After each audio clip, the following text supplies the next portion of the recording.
KeNHA's strategic plan is anchored in a powerful belief that says that every challenge that we have presents an opportunity for growth. In this forum, we hope we'll be empowered that the belief of providing a platform for reflection, insight, and capacity building is going to be set. Through knowledge sharing, we equip ourselves with the necessary information which will enable us and those who come after us to navigate the complexities with foresight, precision, and innovation. Addressing the challenges within the road sector requires a robust framework that promotes good governance, inclusive stakeholder engagement, and innovative solutions. Ladies and gentlemen, you may recall that since the inception of this noble knowledge sharing initiative by this authority, we have held 6 editions which have enabled us to engage in meaningful dialogue in critical issues affecting the road sector. You may recall that we did the first knowledge sharing forum which centered on enhancing bridge management system, and we took lessons that we learned from Japan. The second edition encompassed the enhancing quality assurance and control in road construction and maintenance. And the third forum, we delved into the innovative technologies and eco-friendly materials utilized in road construction to enhance sustainability and durability of road infrastructure. During our 4th edition, we discussed the public-private partnership initiatives in the road sector. And you can attest that this is a very contemporary issue currently in the infrastructure sector. In the 5th forum, we did discuss deeply into the road safety practices in Kenya. And in the 6th session, we had a very interesting engagement on lessons learned from authorities, court cases, and legal matters. In today's focus, the theme of contemporary issues and opportunities in highway maintenance and lessons learned from Corridor B invites all of us to reflect on the current road maintenance initiatives and emerging challenges in our road network. During this forum, we shall also identify opportunities which will go a long way in enhancing our maintenance practices.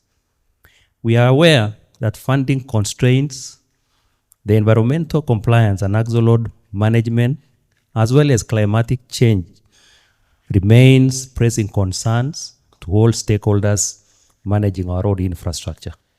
We know that these challenges present opportunities for adopting more smarter, more resilient, and sustainable approaches towards managing our infrastructure. As our directorate, we are committed not only to facilitating the sharing of knowledge, both internally as an institution, but also reaching out to the industry and academia to ensure that lessons learned from our projects, operations, and are systematically documented and shared, and hence strengthening our institutional memory and in turn enhancing project delivery, innovation, and service to our country. As a call of action to everybody, the true value of this forum will lie on how effectively we translate the insights that we are going to share into action. We hope that individually and collectively, we will integrate today's knowledge into policies, practices, and innovations that advance the efficiency, safety, sustainability of our national highways. I'm happy today, and we are really privileged to be joined by distinguished experts and industry leaders and seasoned professionals who will share their expertise and their practical experiences in the infrastructure sector.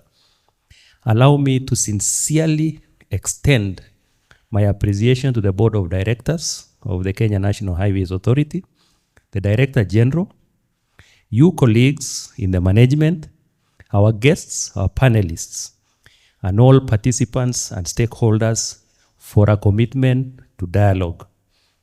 This forum will present a unique opportunity to examine our contemporary issues facing KeNHA and the broader road sector, exploring the root causes and actionable solutions, and also to share the practical lessons and emerging opportunities. And finally, to foster problem solving and knowledge exchange.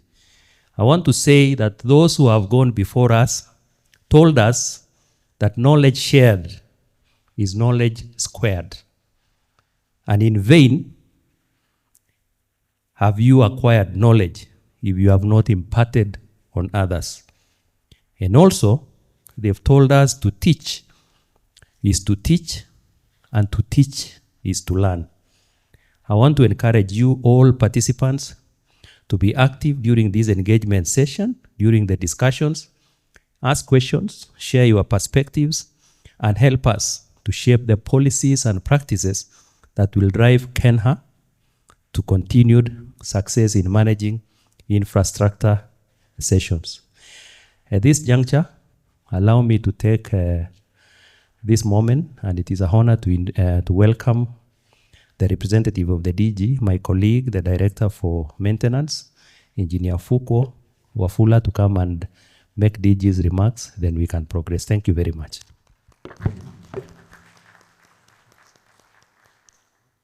Yeah, it's a pleasure for me to be here today. I was supposed to put on two hats. I'll put on two hats today. First of all, I was to speak as a Director of Maintenance, because today it is an issue to do with our directorate. And I'd like to take this opportunity to sincerely thank the Directorate of PRC for arranging this and giving us the opportunity to be able to interact with the seniors, with the people of high knowledge in this, because it is always said that an iron sharpeneth an iron. So we anticipate and expect that we shall be able to exchange ideas that will make us even better. And it's good that you have come up with a panel that I believe seeing them might be having like a century of experience collectively. So young people who are here should be ready to listen, to hear, and then also we should be able to get some good ideas from you as we exchange the notes. So maintenance has a myriad of challenges, and as you can see, as you use our roads, our network is expanding, but our resources are dwindling. Hence, it calls for us to think better on how we can be able to use the limited resources to achieve the results that we desire. So the DJ has given me a speech here today. He would have liked to be here, but he's on another duty with members of parliament. But we expect him that he'll be able to join us. And before I proceed, how many people are for maintenance here? Team maintenance, can you raise your hands? And I can see regional directors, they have taken their time to come here. This is how serious we treat this matter. So everything that you tell us, we'll be able to see how to be able to implement. Now I read the speech from the acting DG, Engineer Luca Kimeli, during the 7th Quarterly Knowledge Sharing Forum today. Distinguished guests, panelists, management staff, colleagues from the road sector, members of academia, our online audience, ladies and gentlemen, good morning. It is with great pleasure that I welcome you all to the 7th edition of Quarterly Knowledge Sharing Forum, themed Contemporary Issues and Opportunities in Highway Maintenance. Your presence today signifies the important role each of you plays in the success of road sector, and I appreciate your commitment to this forum. This quarterly forum has become a vital platform for exchanging knowledge and innovative ideas, contributing significantly to the enhancement of our road infrastructure. This directly supports the socio-economic development of our nation. I would like to extend my heartfelt gratitude to the Planning, Research, and Compliance Directorate for their consistent dedication in organizing this forum. Can we clap for them? Your efforts have facilitated a space for reflection, sharing, and innovation that truly transforms our authority. We have challenges in maintenance. The theme we are addressing today is both timely and critical. Our highways serve as a vital artery for our economy, linking regions, opening markets, and enhancing livelihoods. It is imperative that we reflect on the lessons learned from road maintenance practices, navigating past and current challenges to identify strategies that will shape future opportunities. This forum presents an opportunity to hear from our colleagues responsible for highway maintenance. We will gain insights into the contemporary issues the issues they face and the strategies they have implemented to guide future projects. As we navigate new development, we must acknowledge the complexities we face today. Aged pavement, road safety challenges, increased traffic volume, leading to traffic congestion, vandalism, encroachment, old alignments, and budget cuts. Many of our roads were not designed to accommodate the enormous number of vehicles we encounter today, especially the heavy trucks. Additionally, climate challenge poses daily challenge, leading to emergencies such as flooding, culvert washouts, sinkholes, extreme weather, and soil erosion, all threatening the integrity of our roads. Rising maintenance costs underscore the risk of delaying timely intervention.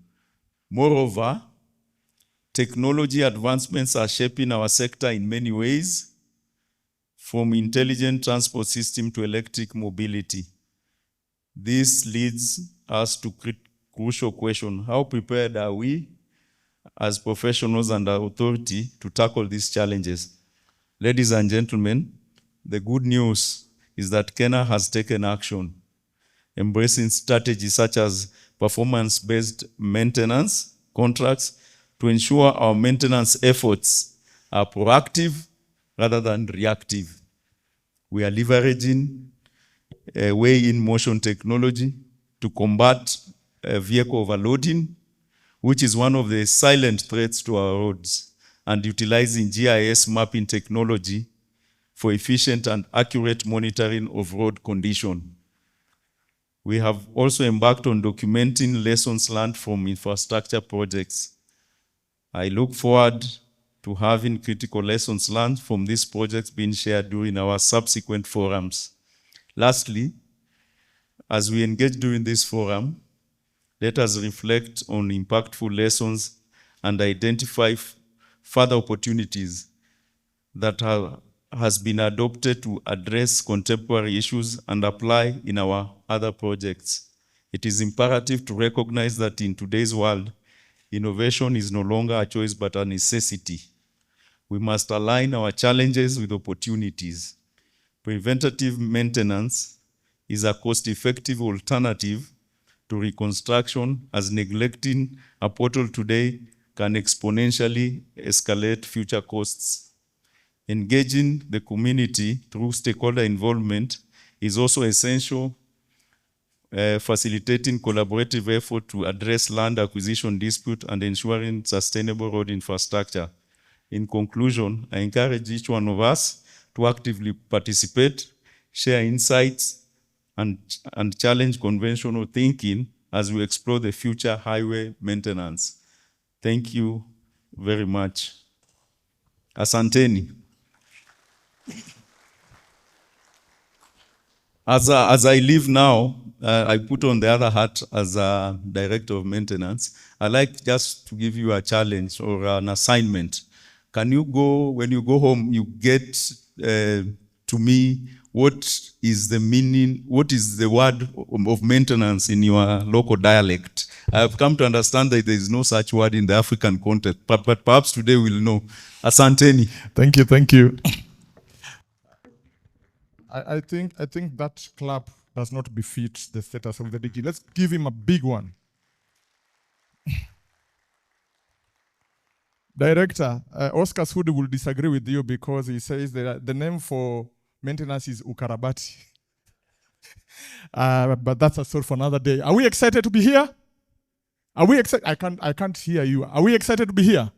Let me recognize the various groups that are here, and we'll start with the home before we go out. So when I mention a directorate, I want the director to stand first, and then the team will stand after him, okay? And we'll start with the host, Directorate of Planning, Research, and Compliance. Can you stand with your boss and wave to show that you're here? Stand with your boss and wave to show that you are here. Yeah, wave in the air. Thank you very much. Let's go to the Directorate of Development, headed by Engineer Gakuru. Please stand and wave. Thank you. We recognize your presence here in numbers. Let's go to the Directorate of Maintenance. Who are the presenters here? Your directors here. Please stand and wave. Thank you very much. We recognize your presence. Let's go to the Directorate of PPP. The director is not here. Anyone from PPP, please stand and wave. Representative? Okay, let's go to the Directorate of Corporate Services. Anyone from Corporate Services? Please stand. Let's acknowledge them.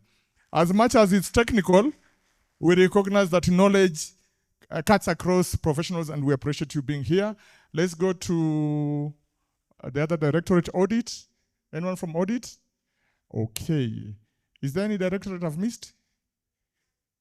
HDS. Please, HDS director. Monica's not here, but please stand and then they can stand with you. HDS, wave in the air. Thank you very much. We recognize you. And now we go out.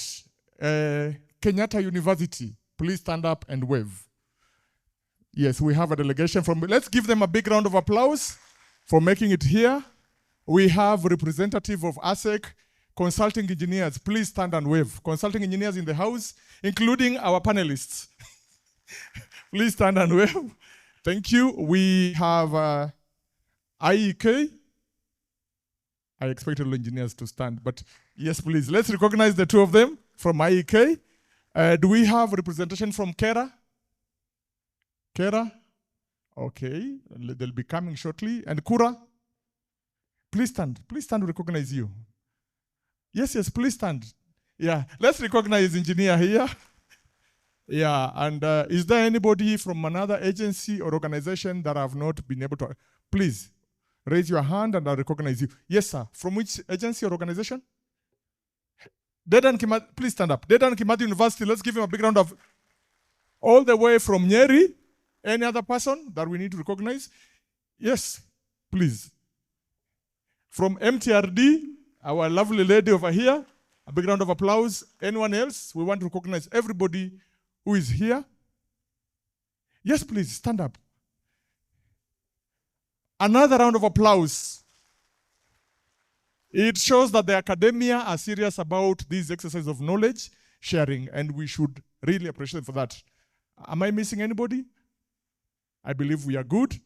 At this point, then we'll go straight to the program and allow me to introduce the presenter of today's knowledge sharing session. Our presenter is Engineer Tergin Kibet. He is a graduate of civil engineering from the University of Nairobi, and he has 2 masters. The first master's is in civil engineering, and the other one is in project management. And interestingly, a few years ago, he was here to present his thesis. So he's not new on this podium, and as such, we expect to hear a lot from him. His current designation is the Corridor Director for Corridor B, and is one of the directors who have been very innovative in the use of new materials, and we'll be able to learn a lot from him today. Ladies and gentlemen, let's give a rousing welcome to the presenter of the day, Engineer Tergin Kibet.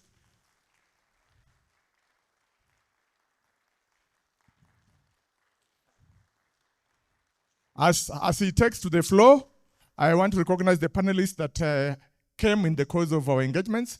And we have Engineer Kogi, big round of applause. We have Engineer Catherine Muni, round of applause. Yeah, we'll be able to share their comprehensive profile when we have the plenary session. Thank you very much, and the floor is yours, Engineer Tergin. Thank you very much. Is it host or MC? I think I'll go for MC. So my name is Engineer Kibet Terigin. I am the Corridor Director for Corridor B, in charge of part of the Northern Corridor between Limuru and Malaba, and the other portion is between Mau Summit and Busia. First, may I take this opportunity to appreciate the very high-powered team of experts, the panels. I see our first DG in KeNHA, Engineer Kidenda, very experienced. I see Engineer Orege, our director at some point, very experienced in highway matters. I see Engineer Kogi, who has been in charge of MTRD, the Materials Research and Testing Division. I see Engineer Fuko, my current director, and Engineer Catherine Muni, a current director at NCA. Asanteni sana for being part of this discussion.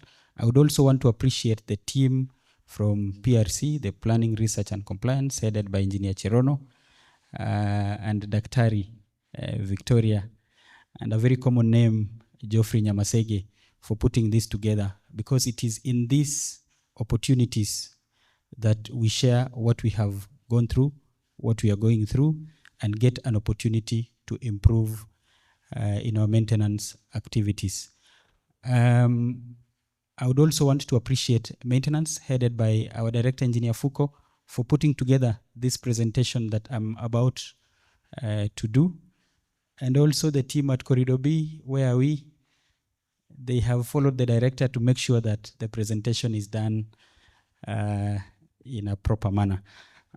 So the heading for today's paper is contemporary issues and opportunities in highway maintenance in Corridor B, the lessons we have gone. And the reason we picked on Corridor B is because a lot of the issues that goes on in this corridor replicates across the 14 maintenance units in KeNHA, headed by regional and corridor directors. The experience at Corridor B almost summarizes the very major issues. Corridor B was operationalized in 2015, and it is responsible, as I said, for maintenance of part of the A8, Limuru to Malaba, part of the A12, Mau Summit, Kericho to Busia, and then the B7 between Maimayu and Kaplong, and then the B6 between Kaplong and Kisi. Basically, the major trunk roads on that side of the country. We have 4 offices to be able to manage and maintain that network, which is about, it's actually 1,027 kilometers. Our key objectives, we have 3 in maintenance, and this again replicates across the 14 maintenance units. You'd call it the regions and the corridors, is to maintain using the various methods available of the entire network. The second is improving road safety, and this involves many interventions that will come out during the presentation. And then finally, protection of the road reserve, which remains a major issue. We have put together 9 issues, and this list is endless. You can add, but the 9 represent the contemporary ones that we are dealing with on a day-to-day basis to be able to keep our roads safe and maintainable. You can see there the issue of aged pavements, the issue of road safety, the issue of budget cuts, traffic congestion, emergencies, old structures, and sometimes inadequate, road furniture, and the biggest problem is damage and vandalism, and then encroachments and old alignments. I will invite you to follow me through this conversation. And the system seems to be failing. And what I wanted to do there is to go to the first issue, which is on edge pavements. The technical teams. Okay, thank you for that. So I want you to join me in this conversation. The first, and what we think is the biggest issue that we are dealing with today, is an aging network. What is projected up there is some of the networks that we maintain in Corridor B. And you can see the kind of pavement that we are dealing with. You can see the kind of failures which are there. And the first question that comes to your mind is, what is wrong with edge pavements? And the first answer, in my view, is that it really compromises road safety, because an edge pavement manifests very quickly to potholes, as you can see there. Number two, because the riding quality is badly interfered with, it's compromised, vehicle operating costs for road user goes higher. And the question has been, with the challenges that we are facing on the issue of funding, which I'll explain much later, is our current strategy for maintenance sufficient? That's a question we have toyed with within maintenance department, even across the authority, to be able to answer that question. Is the current maintenance regime of patching and performance-based maintenance, and what we do on a daily basis to make it motorable, is it sustainable? And our conclusion is that really we are not running a sustainable maintenance regime. And the way we should be able to structure this is to reconstruct, so that we apply the proper intervention that is needed at the right time. We should not, for example, have gotten to where our edge paved network is we are unable to maintain. And so we have identified quite a number on that network in Corridor B, and I wanted you to walk with me in this journey so that you can picture what I am saying. If you have driven between Kisumu and Busia, you'll appreciate what I'm saying. If you have driven on A8 South between Kamandura and Maimayu, you'll appreciate what I am saying. And if you have never driven there, look at the other networks that are represented by the images that appear here. I am losing. My apologies.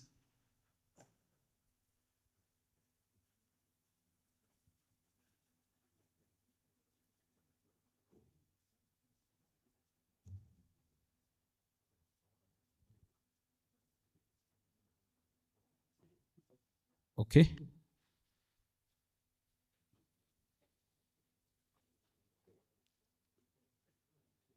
So that is what I've been discussing. Takes me to the second issue.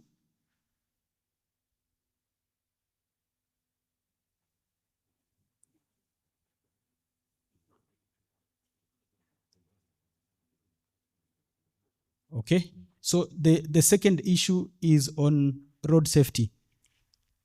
And on road safety, you can see with me this tag here.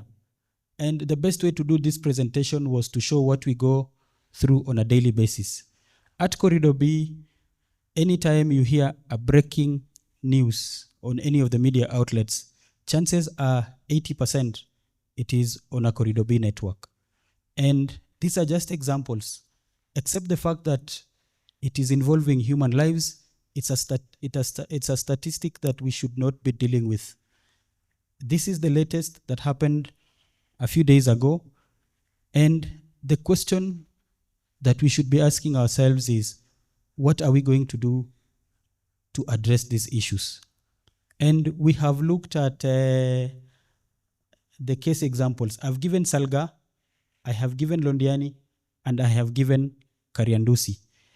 Our biggest lesson is that the most severe crashes that we have seen on our network is because of runaway vehicles. In maintenance, are we able to address?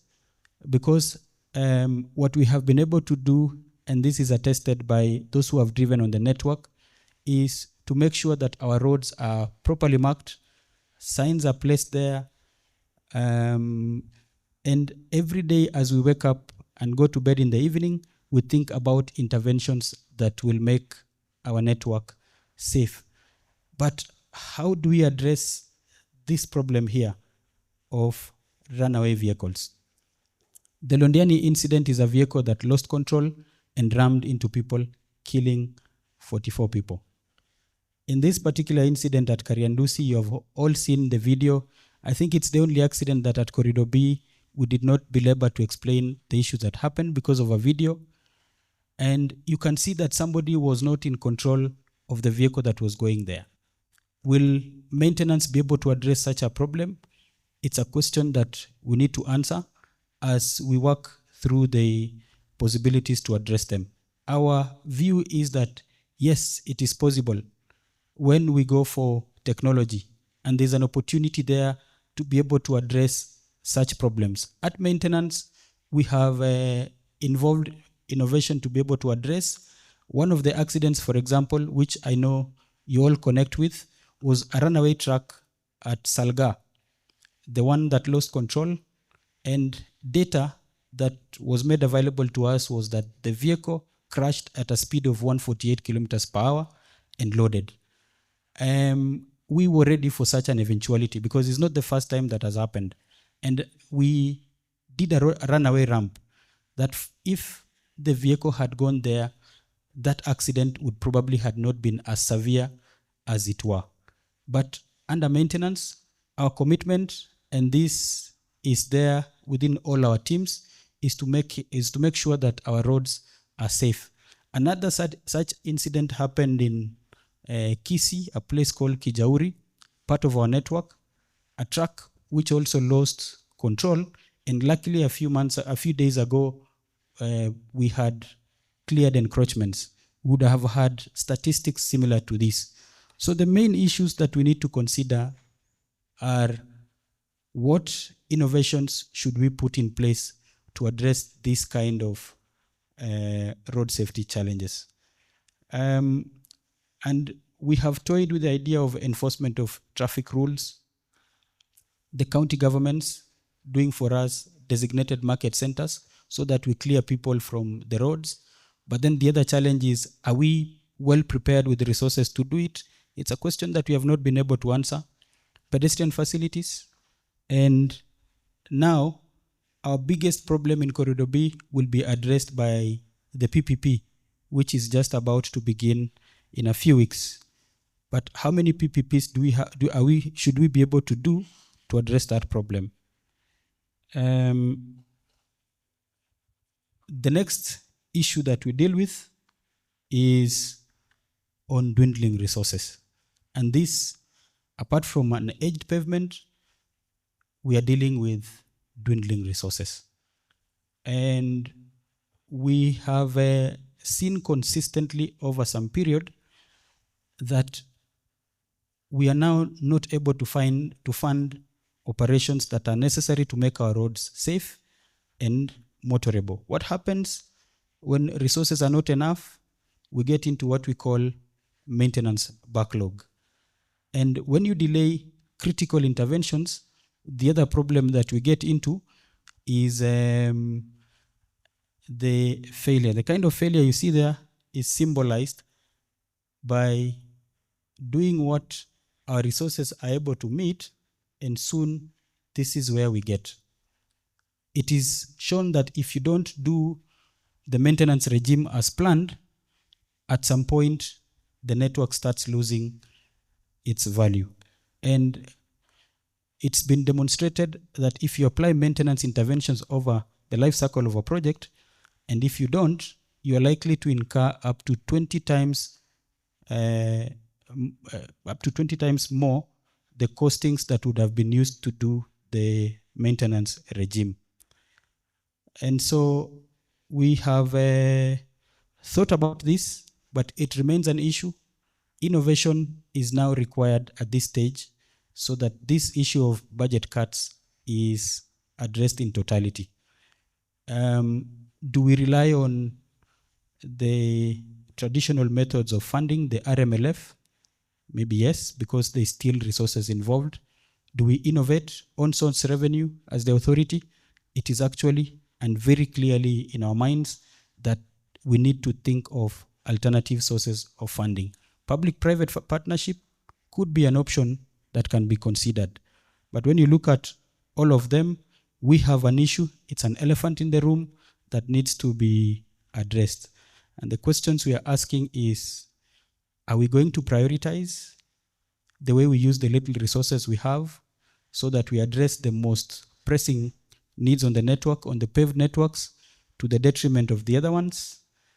It becomes even more complicated because the smaller roads that would have suffered to allow the other ones to be maintained also serves communities. And we have a duty, for example, to grade and gravel a road in northeastern so that prioritization becomes even more tricky.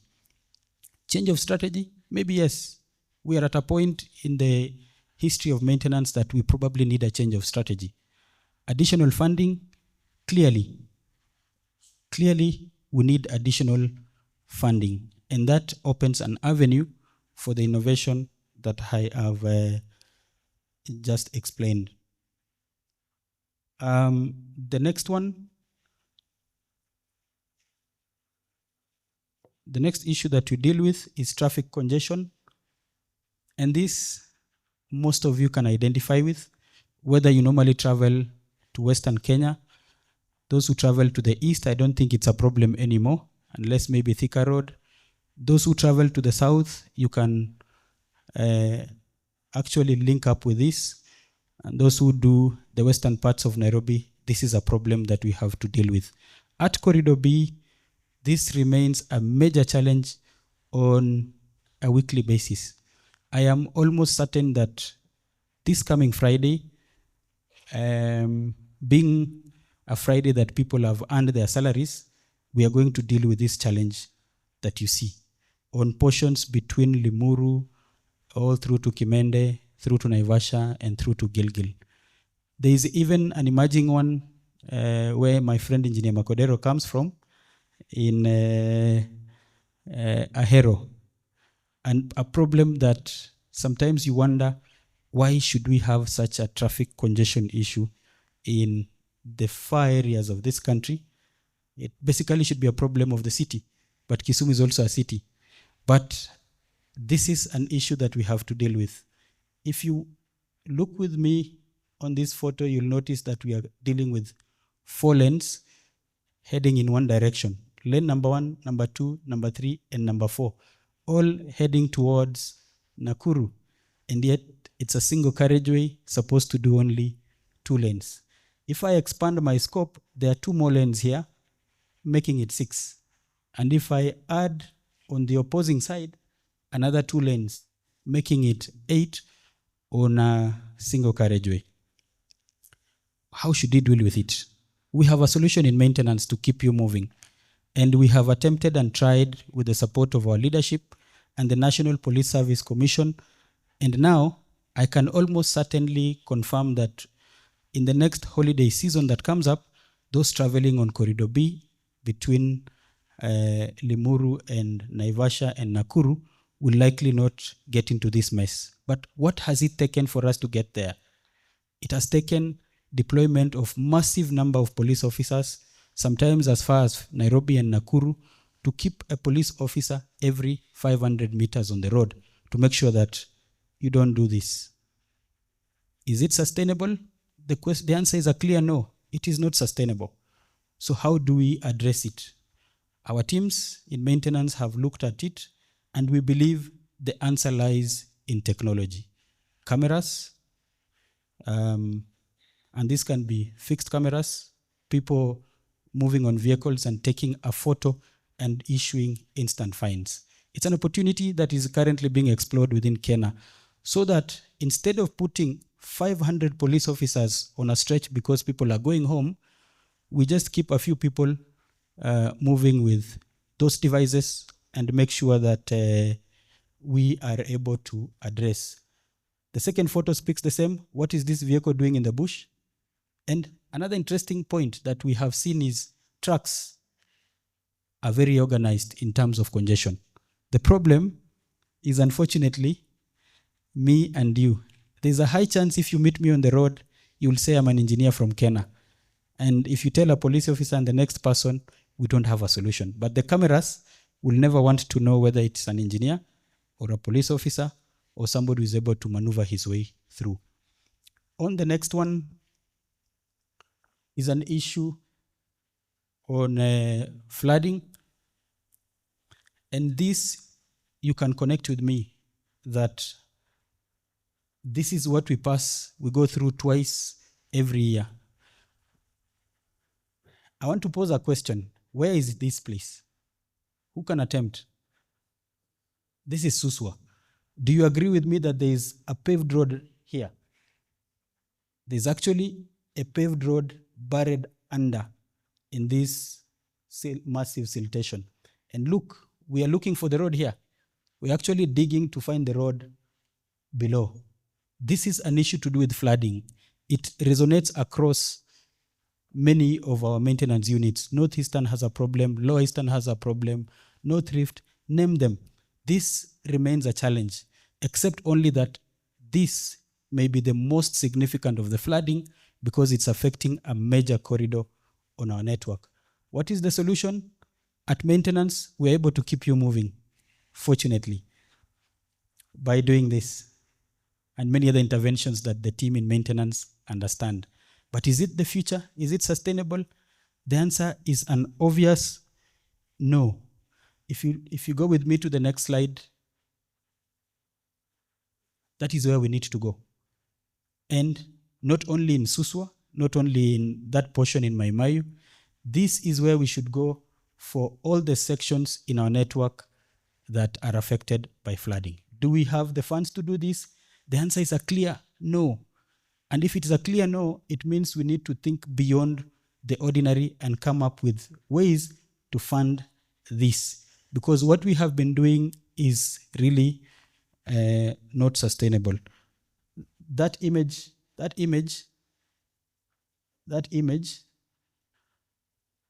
is not a design, it's an AI trying to assist us to come up with a possible solution for the flooding menace.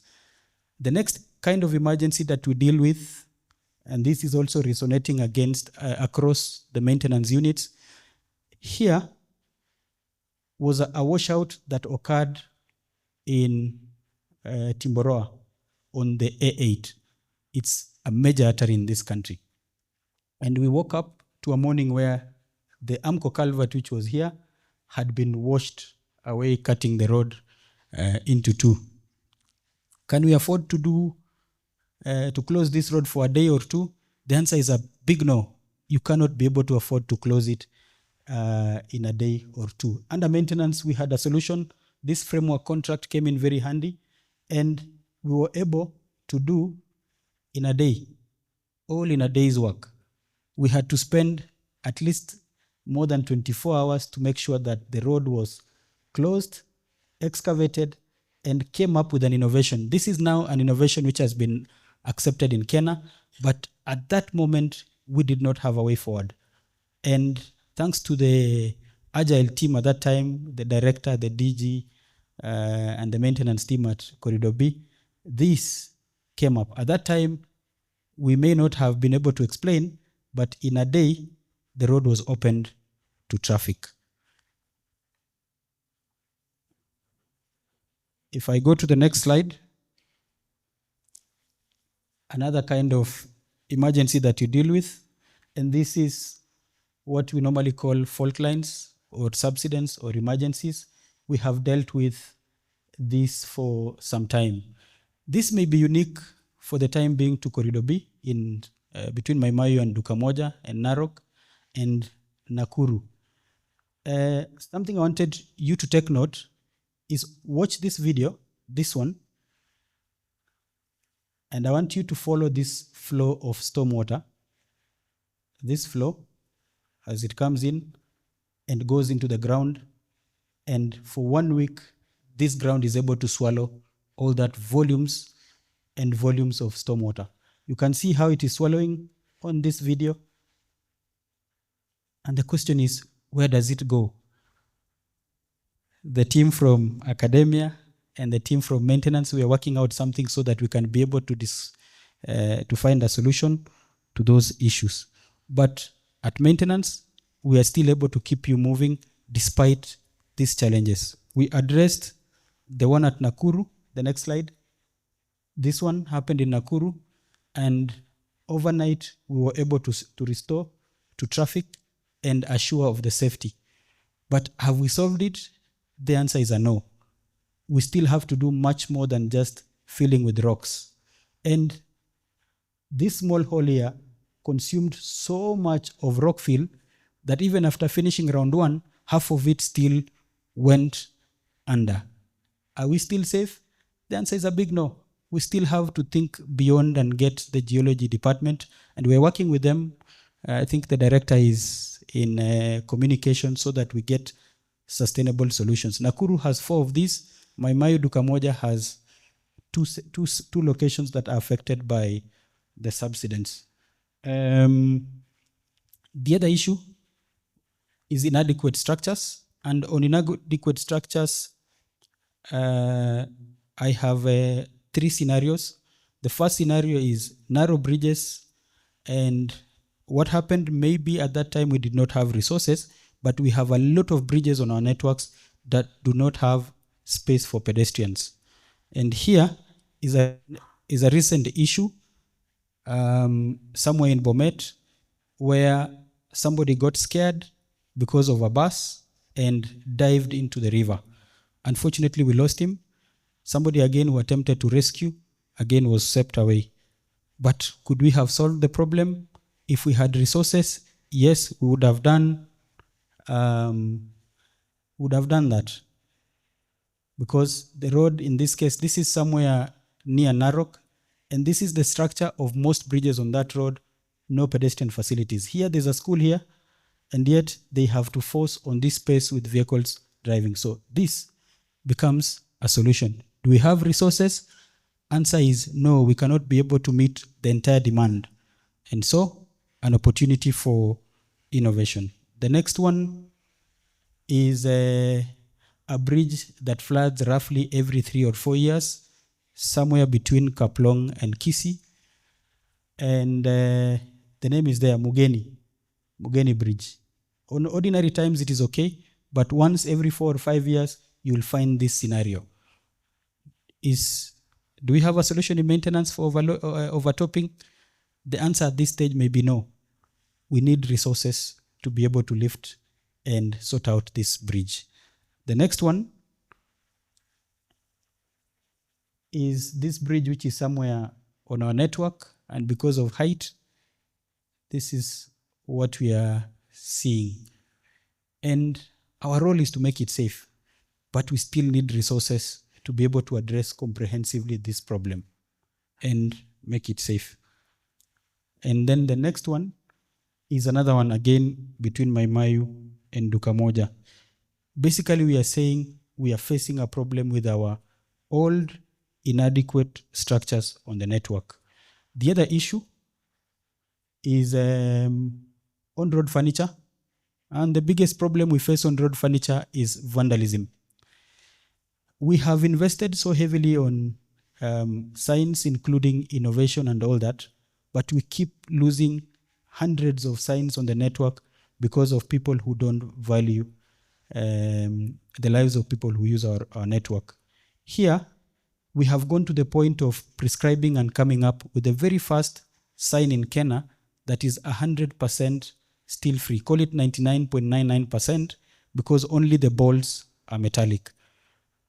Despite doing that on a black spot that has claimed so many lives, the previous one, here, and this is a few weeks later, they left us with our poles. I need to point out here that the kind of sign we have come up with within Corridor B is meeting the standard, and it is addressing the problem of counterfeits.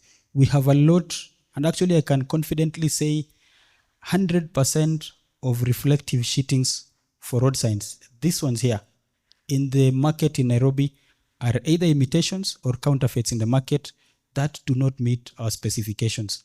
At Corridor B, we have made sure that the correct ones, meeting the latest standard, which is ASTM 11, is used on our network. And if you have driven at night and seen these signs, they are able to reflect so clearly, you'll be able to read the content from the design speed, I think 300 meters, 200 meters away. The other thing that we have seen with our signs is where we have placed black spot at the expense of many who have said we should not do such scary signs, they have actually worked. And our argument is somebody who knows this road will definitely not speed through this section. And think about Salga, think about Ngata, think about Londiani, places which are traditionally affected by accidents. Think about Kaburengu. When we have placed this, Kaburengu is no longer out there in the media. So we say somebody stealing this sign at Kaburengu is a killer, somebody who should be not spared. He should be given the highest punishment possible for putting the lives of many people at risk. But how does it help? It screams on your face that there is danger ahead of you. Anybody seeing this, if you're speeding, you'll slow down. If you're driving an overloaded vehicle, you will drop your speeds to gear number 2 to be able to navigate those areas. The next. So this next one is the same problem. A sign here, and here it is gone. It's a problem of Narok. We don't understand the people from Narok, because all the rest of the country, these signs are surviving, except only in Narok we are left with our timber poles, and the sign head goes. The next one, on road furniture, this is a problem we are dealing with, damage as a result of accidents, and what we have experienced is that it's very expensive to restore this road furniture. Guardrails are very expensive, and we have sections on our network that are knocked on a very regular basis. And with the business process reengineering department, we have come up with a method that is yielding fruit. When we find a vehicle has been involved in the accident, we are now able to charge and recover. At Corridor B, we have earned some money from the recovery of from vehicles that have been involved in accidents. And our argument is one: if the vehicle is insured against third party, aren't we third party? Isn't road furniture part of third parties that should be compensated? It's a conversation we need to further across our network so that this risk of knocking and damage to road infrastructure during crashes be shifted to insurance and possibly not performance-based maintenance contractors. As a solution, and this is what we have done as innovation, is this plastic or metallic? Somebody can attempt plastic. How many for plastic? Metallic? What is it then?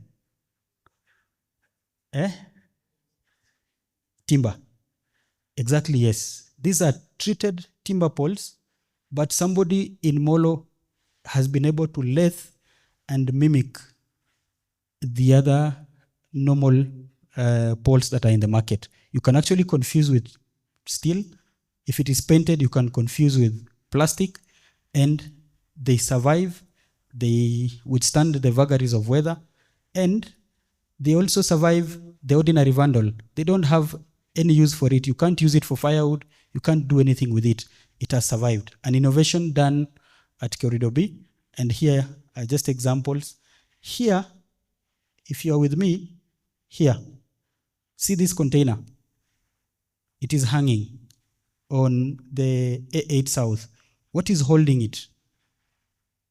Somebody can guess? What is holding after lifting is basically this pole here. And why did we do this timber? The reason we did is around Naivasha, we have people that have specialized in stealing the guardrail posts. I don't know what they do with them, but the specification seems to be very hot cake, and they steal overnight hundreds and hundreds of those pieces. Now, they have no interest in this, and it is serving us much better than the steel ones which are in the market. Again, an innovation that we are still exploring and implementing on the Corridor B. The next one, another problem, another issue is encroachment. This is Keroka. You can see how we Kenyans do our business. And here it is Kaplong. Are we able to manage? The answer is yes. Under maintenance, we're able to manage, sometimes at very heavy expense, and at the risk of political capital, because no politician would allow us to use the traditional means to remove. But we have a duty, as per the law, to keep our road reserves clear from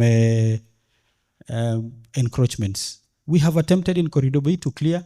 This is a story, these two places we have done, it's a story worth emulating, because we were able to clear all these encroachment without using a single equipment. Yeah, here it is. This was before, here it is after. We removed more than 100 stalls without using any force. Is it possible everywhere? Maybe the answer is no. And many instances, if you go to the next slide, this is what we are forced to do. Should we do? The answer is a yes. As maintenance, we have to bite the bullet, especially when the mood and the environment allows. We have to do this so that we don't encourage people to be putting our structures. Word out there is that KeNHA knows how to threaten, but doesn't know how to implement. Regional Director Nyanza led the way, and we have followed, and other teams have followed, and it is actually workable. Is it sustainable? The answer is a no. What we think is we need to do our infrastructure now more than ever before to be able to deter such kinds of encroachments. There is room for innovation. Should we do service roads? Should we do walkways?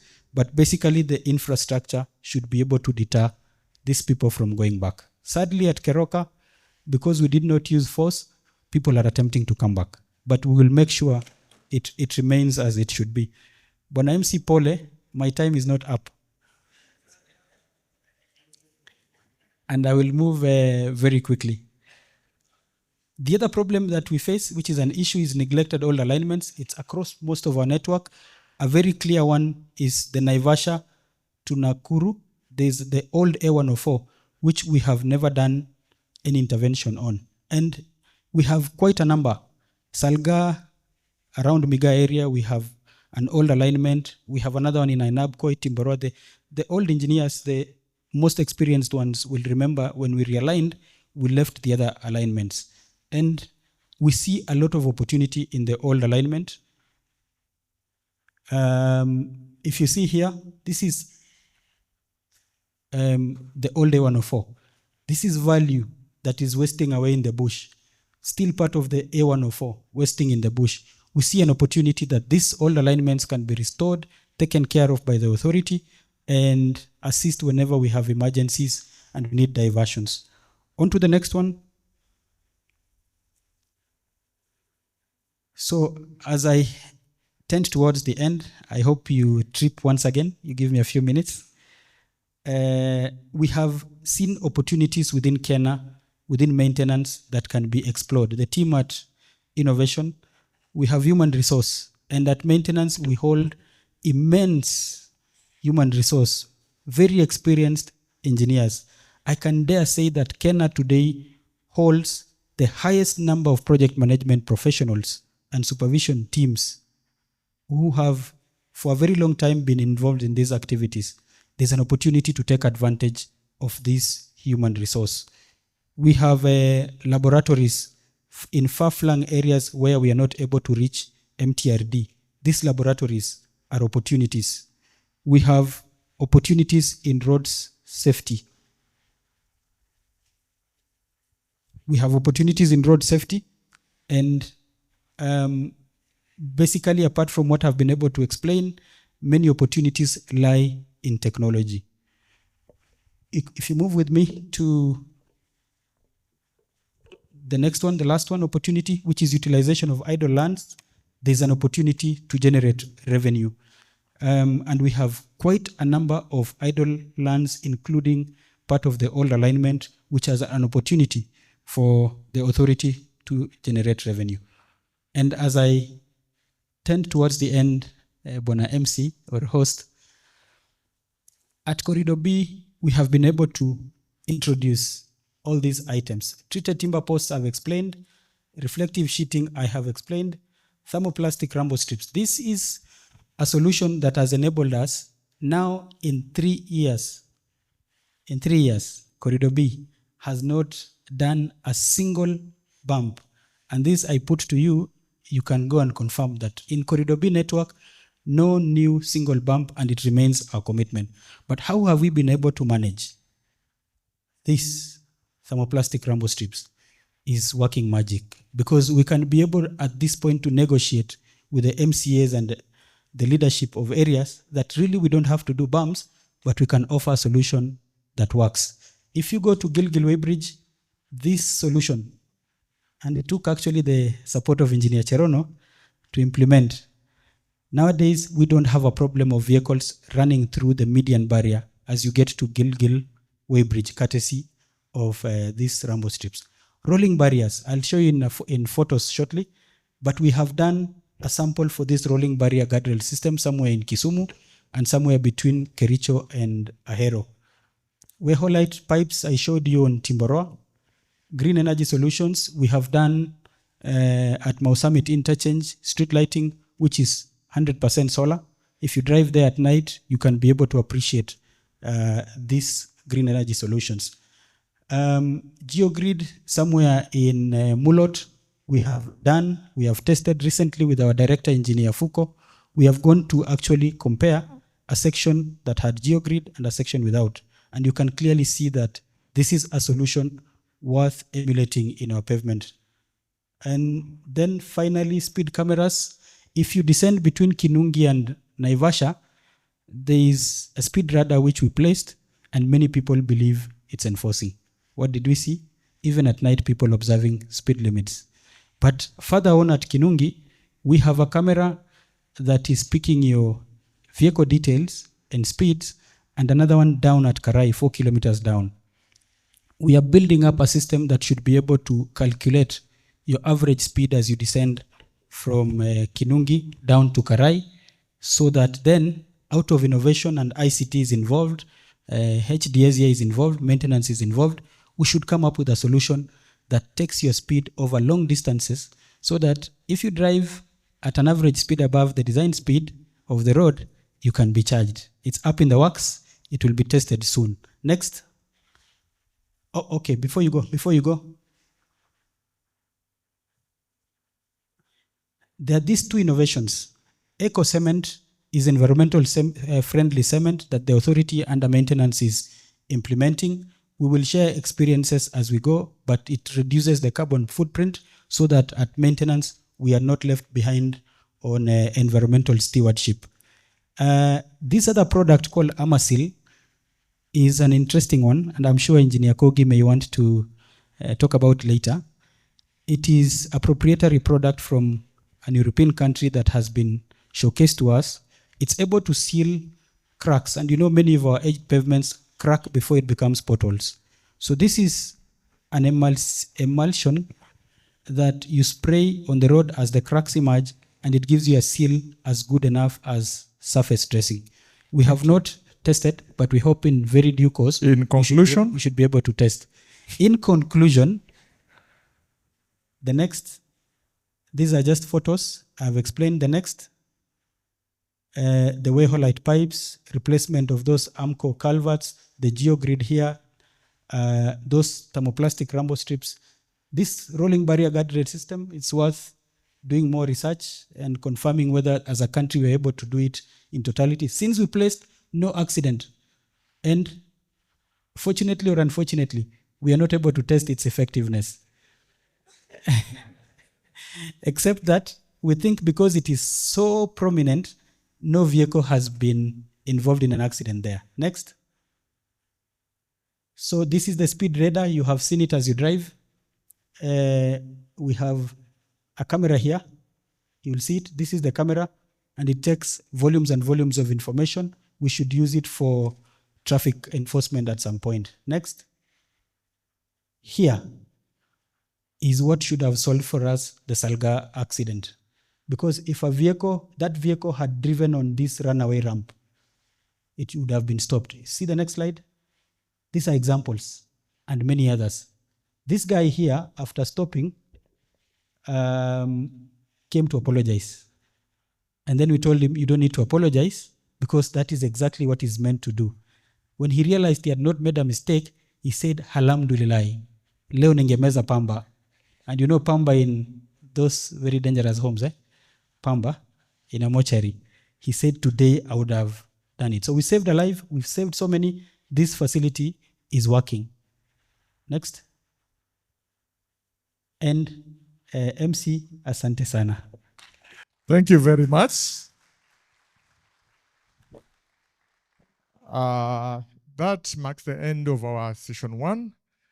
And because he has eaten into his time, we will be able to slide in the Q&A in the course of the next session. So I would request that we start preparing the platform for the panelists in the next 5 minutes as we invite maybe 1 or 2 questions, very burning questions, to Engineer Tergin. Please, over here. As we set the table, 2 questions. Anybody with a question to Engineer Tergin as we set the table for the panelists? Yes.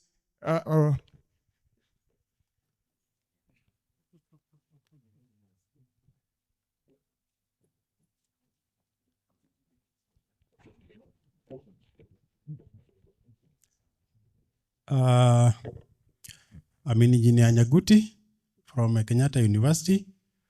Previously, I was a director at Kenya Roads Board. I would like to thank the engineer for the very good presentation on maintenance and actually the improvement which have been made over time. The only thing I feel somehow has been avoided in your presentation is the issue of bumps. I don't know how you have cleverly avoided that. And I've always wondered, and we questioned this even during my time at KRB. The designs, the locations, why they are so different, and whether you note that sometimes they really cause a lot of danger to the motorists. In this particular case, I would like to refer specifically to one of your areas. If you come from Kisumu towards Kericho, they have got very nice bumps. They may look huge, but even if you may not have seen one, you can easily go over and not be involved in an accident. But I wonder why there are such terrible bumps in a place where you have done a jeweled, that is as you go down towards Salga. You have bumps, then you have those rumble strips even after the bump, and it's really a nightmare driving on that road. I think there have been quite a number of complaints, but I don't know why this has really not been addressed, whether it is the budget or whether it is you are probably waiting for something worse, like what happened in the Kisumu case where 26 people died. The other issue is like the Kariandusi one, whether that place should be having an overtaking lane or not, because I saw some video and it looked like the guy was overtaking and it was just head-on. It means there was probably no overtaking lane. And finally, maybe this is not on Corridor B, I would like probably to get an explanation why the section between Makutano to Embu, why that road is very narrow, yet it has a lot of traffic. Thank you very much. Otherwise, thanks a lot. I have noted a lot of improvements on road maintenance. Thank you. A big round of applause to engineer for those questions. We'll invite one more person to ask questions so that he can answer them as we set out the panel. Any other question, burning question? Over here. Let's recognize, first of all, Engineer Jacinta, Director from KURA. A big round of applause even as she asks the question. Karibu sana, Engineer. Thank you. And thank you, MC. And thank you for the presentation. I was actually listening to it from my office. But then the pictures, the resolution was not very clear. So I decided to come over. It's just right here. So thank you, and thank you to the organizers. My name is Engineer Jacinta Mwangi from KURA.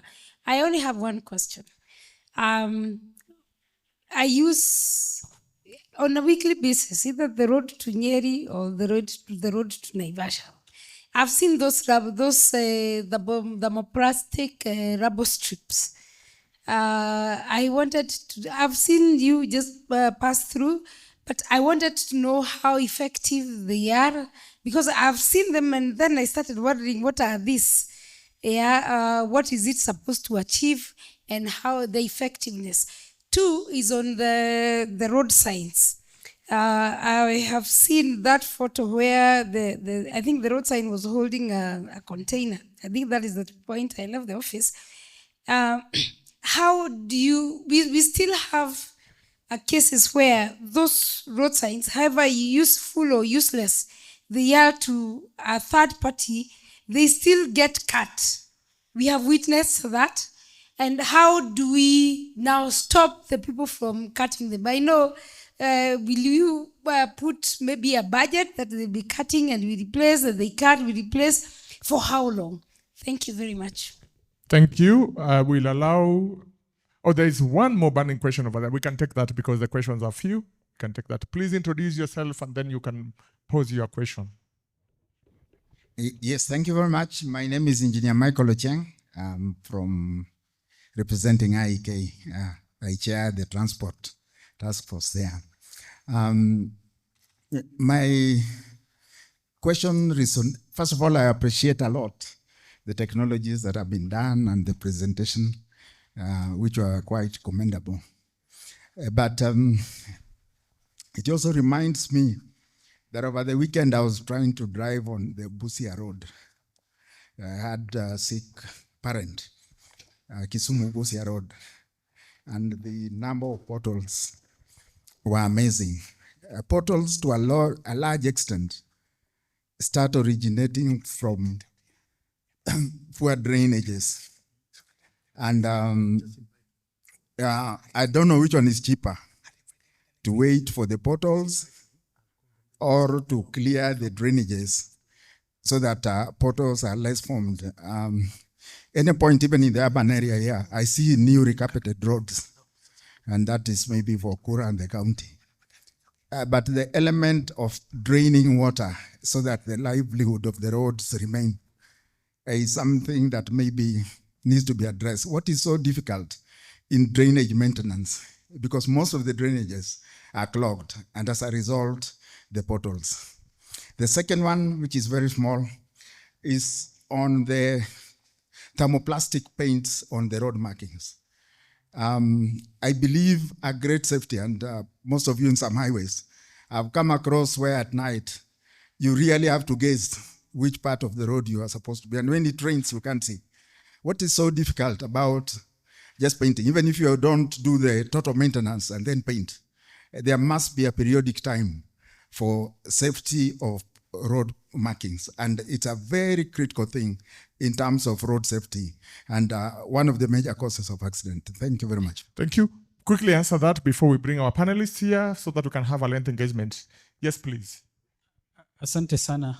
To the director, I didn't get your name, Engineer. Okay, I didn't get it. Engineer Nyakuti. Okay, thank you for that question, because you give me an opportunity to speak about bumps. The MC was right on my back and I was not able to explain. But about bumps generally as an authority, we have engaged on a rapid results initiative to standardize our bumps. It's being spearheaded right from the Directorate of Maintenance to make sure that all the bumps on our network, not only in Corridor B, but the entire of our network in the country are standardized. And you will agree with me that if I go down to Corridor B, a majority of them are standardized except very few. In fact, as an authority, 90% of our bumps are standard. The very many that you talked about are outside of KeNHA. The ones which are small, non-standard. But from KeNHA roads, 90% from the statistics we have are standardized. But we endeavor to get to 100%. The other commitment which is going on within maintenance is to make sure that all of those bumps are marked. And you'll notice even now and in the coming few weeks that all the bumps within the network will be marked. And then additionally, there will be innovations alongside the marking of the bumps, but the idea is to make them safe. Number 2 was the Salga section descending. I have a question to you. If you are a regular user on that road, however powerful the vehicle you're driving, as you start descending from Kibunja, by the time you are arriving at Sachangwan, your vehicle starts vibrating. You can maybe isolate very few types of vehicles which are able to navigate. A majority of vehicles start vibrating as you apply your brakes. It is worse on trucks. So that we have toyed with the idea of standardizing those bumps to make them forgiving. The problem is that a truck will gain speed. When it is loaded, it loses control. So we would rather handle the question of those bumps being tight and rumble strips than handling the question of runaway vehicles every other time. The thermoplastic rumble strips, Engineer Jacinta, thank you for that. The idea is that on their own, they will not work, but it will wake you up if you are trying to overtake at a place you don't know. We have added signs if you see, because it will wake you up or get your attention, and then you'll see a sign telling you, don't overtake. If you overtake, it's up to you. You'll have made a decision. And then the question on signs, it's an issue that is going on at maintenance. We have really sat on this issue to look for a way that these signs can withstand the test of time. The ultimate solution is in changing the culture of our people, the communities, to make sure that the signs survive. Michael from IEK, Kisumu Busia Road, and that state is regretted, but you'll agree with us that 90% of the work is done. Base reconstruction. In the next few days, 1 week, we'll be finishing the overlays, and the state of the road will be to motorable condition. But remember, as I said in my opening remarks, Kisumu to Busia is an edged pavement which is inferior to handle the kind of vehicles using it, and ultimately the solution lies in reconstruction of that road. Thermoplastic paints, there's a committee which has been set up by the director that is looking at the quality of paints we have in the market, because we realize they are visible during the day. At night, we have a problem identifying them, especially when it rains, becomes even much more difficult to identify where they are. So something is going on within the authority, so that at the end of the studies we are doing, we should have a sustainable way of marking out. Thank you, Engineer Kibet, and we request that you engage with KeNHA deeply to assist in advice and such things, so that we can have better highways. Thank you very much. A big round of applause to Kibet again. So I'll make some quick introduction.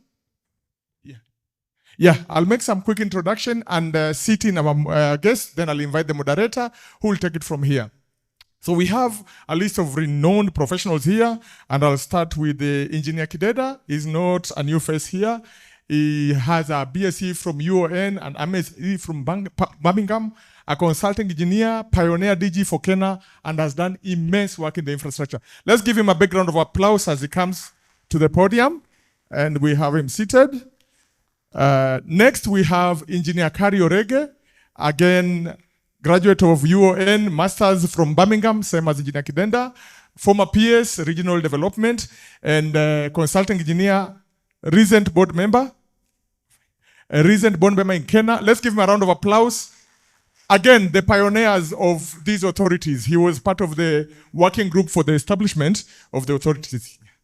Following that, we have Engineer Kogi. Again, is not a new face, just immediate former chief engineer materials, consulting engineer, and has done immense work in terms of research and innovation on materials. Karibu sana, engineer. Following that, we have Engineer Christine Munyi, consulting engineer, graduate engineer, BSc from UON, and currently director at NCA. Karibu sana, Engineer Christine. Following that, we have Engineer Odula, who is a Deputy Director for Policy and Innovation at the Kenya Roads Board. A renowned engineer with us. He's been involved in most of our trainings and has been a key panelist in most of engagements on highway funding. Karibu sana, Engineer Odula. And then we have our own, the one and only, Engineer Ezekiel Fukwo. He doesn't need introduction. A big round of a welcome. Yeah, and finally, the man of the moment, the man who's going to take all these to give us the insights and the knowledge and the queries on our panelists, the one and only, the people's president, Engineer Howard Mai. At this point, I will hand the mic to him and exit for him to handle this session. Karibu sana. Big round of applause to our panelists and the moderator. Thank you so much, my uncle. Thank you. I'll move a little bit so that I have a good glimpse of the panel. It's a powerful panel, don't you think so? Someone said that if we were to measure the amount of knowledge per square meter through the method of capture and recapture, this is where it sits. And I'm so glad and honored to have this great panel of very senior people who have seen it, they have seen all of it, people working in the regulation sector, the financiers with us, the practitioners. I have very many questions and I have only about 1.5 hours, so we'll try to go quick on this. Engineer Kidenda. Engineer Kidenda has been introduced. If I were to introduce him, I would maybe skip the degree he has, because obviously he has a degree and obviously he has a master's. Engineer Tergin had said that he is the first DG of KeNHA, but he always says he was not the first. He introduced someone else as the first DG. I usually say he is he is the founding father of KeNHA. And why I say that, engineer, is because the organizational culture of KeNHA we have today is credited to your leadership. And that makes me to come to you perhaps with the first question, because I think once we have these kind of conversations, we would like to know where we came from. We would like to know these organizations were set up to serve a purpose. For the younger ones seated here, we used to have potholes in this country, a lot of them. For the older ones, you must recall that typically, especially those who like traveling to Western, you could start your potholes from Limuru and just drive on potholes up to Eldoret, up to Kakamega. And somehow something happened at some point and the potholes disappeared. Engineer Kidenda, maybe if you just take us back, what is it that happened sometime around 2008 coming to 2010 that drove us from a season where we had potholes for 500 kilometers to a moment where through maintenance, through robust road development and maintenance, we came to a point where there are no potholes on roads? What are some of the structural issues that happened within government that made us to walk that journey? Karibu sana, DG.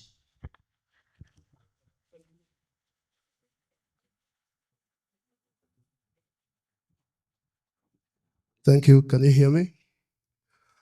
Thank you very much. I want to, first of all, appreciate the invitation to come and take part in this panel. It's my first time in Barabara Plaza. So the nearest I've been to Barabara Plaza is in the parking. There's one day I came and dropped somebody in the parking, but thank you for inviting me to see the inside of this historical building. Pleasure to have you. 2008, 1st December, I reported to KeNHA, and there was an acting DG called Muchilwa. So I always refer to him as the first DG, and I came and took over from him. We were a very lean group of people. I was handed a piece of paper which is called the Act, and then there was a document which some of my colleagues here had worked on, which was supposed to help us to set up the organizations. I was also given a room. I was given 5 floors which are not partitioned at Blue Shield. And then I was told to set it up. Yeah, that was the start. The documents which we were given were quite clear in what we were trying to do. We were trying to create authorities which are focused on particular sections of the road network. And ours was about 14,000 kilometers of the national highways, which were really, in some places, real bad state. There are bad things which happen, which create good results. Very early in our life as KeNHA, we had differences with our bosses at the head office in approach. And therefore, for 6 months, we were not given any of the maintenance money which we wanted, which we needed. And that gave us an opportunity to really sit down with a small team of the first employees to do our policies, financial, procurement, HR. So by the time we were forgiven after 6 months, and we were now given money, we were actually ready to run. And so we quickly set up the organization. And the way we did was that there's quite a bit of delegation of powers. Because the 10 regions which we created, we put in some young engineers out there. And I used to call them regional DGs. And they were empowered. They could procure at the regional level and sort out the portals around their area. Not a situation where there's a portal in Kisumu and Nairobi is dealing with it. So I think the structure we adopted, the people we got in, and the culture we developed of working together as a team did help us to start dealing with our problems. We had to take our board members on a tour for them to agree that the engineers knew what they were talking about. Because there are areas which were complaining, but they had 1 or 2 potholes. Then there are others which, like you're saying, for 40 kilometers, you're just driving through potholes. So that inaugural trip, which we took our board members, from here to Muranga, into Embu, into Nanyuki, back to Nakuru, Aldama Ravine, Nyaru, Eldoret, Kapsabet, Kisumu, it opened up the eyes of our inaugural board. That is not the amount of noise which people are making which determine where we should intervene, but the engineers had a way of dealing with that. And I think that kind of approach, working closely with the board and having dedicated team both at the head office and in the regions, we were able to prioritize. We had a meeting in Nyeri and we said a KeNHA road should have no pothole, should be well marked, and should be cleared so that if a goat is coming out of the bush, a driver sees it in good time. That was how we set up, and I think it contributed to what you're asking. Thank you. Thank you so much. And it appears like every cloud has got a silver lining. When you said you had differences with your bosses in approach, could it be perhaps one of the contributors why what we call today as a KeNHA culture is in the sense that if you have your bosses who are looking at you with 3 eyes instead of 1, then you have to play the ball by a bit strict rules. Could it just, a feel of it, could it have contributed to the culture, the structures, how things are set up to work? Yeah, I think the early team will remember that when we had our Monday meetings, I would say my role is to be brave and to be courageous. And their role was to pray for me. Because, remember, we were the first DGs, and we were taking power from the boss. And the boss had clout. People used to go there. Now people were not going there, or if they went there, they still had to deal with us. And therefore, that transition was expected to be difficult, but it also expected focus on our part. And I think we worked as a team. And I dealt with the politics, and I left my technical people to do the technical work. We took full advantage of the procurement rules, where we had tender boards, and once they made a decision and I signed, then I could not overturn my own signature. And that was a tool we really used to get our things done. We would be called and said, delay that project, delay this, do the other one, but we had our plans and would implement them through that process. Then I would go and plead that I don't have the power to cancel. Thank you so much. And that's, ladies and gentlemen, that's what we call organizational culture, so that it becomes separated from direct personal interferences. Before we move away from the institutional issues, Engineer Kare Orege has worked at the level in government of Principal Secretary, and he's known as those people who solve their problems instantly, instant solutions by whichever means possible. Engineer Orege, you participated in the whole concept of developing Mwongozo, which basically started pushing government to think about making lean institutions and delivering results. Perhaps maybe if you have some comments about the journey of what made the country to move that direction so that we can get results with more lean teams and lean organizations and result-oriented governance. Thank you, the People's President. Thank you. Thank you, sir. First of all, I also have to appreciate the institution for giving me an opportunity to appear in this place and be a panelist. It is an honor to sit.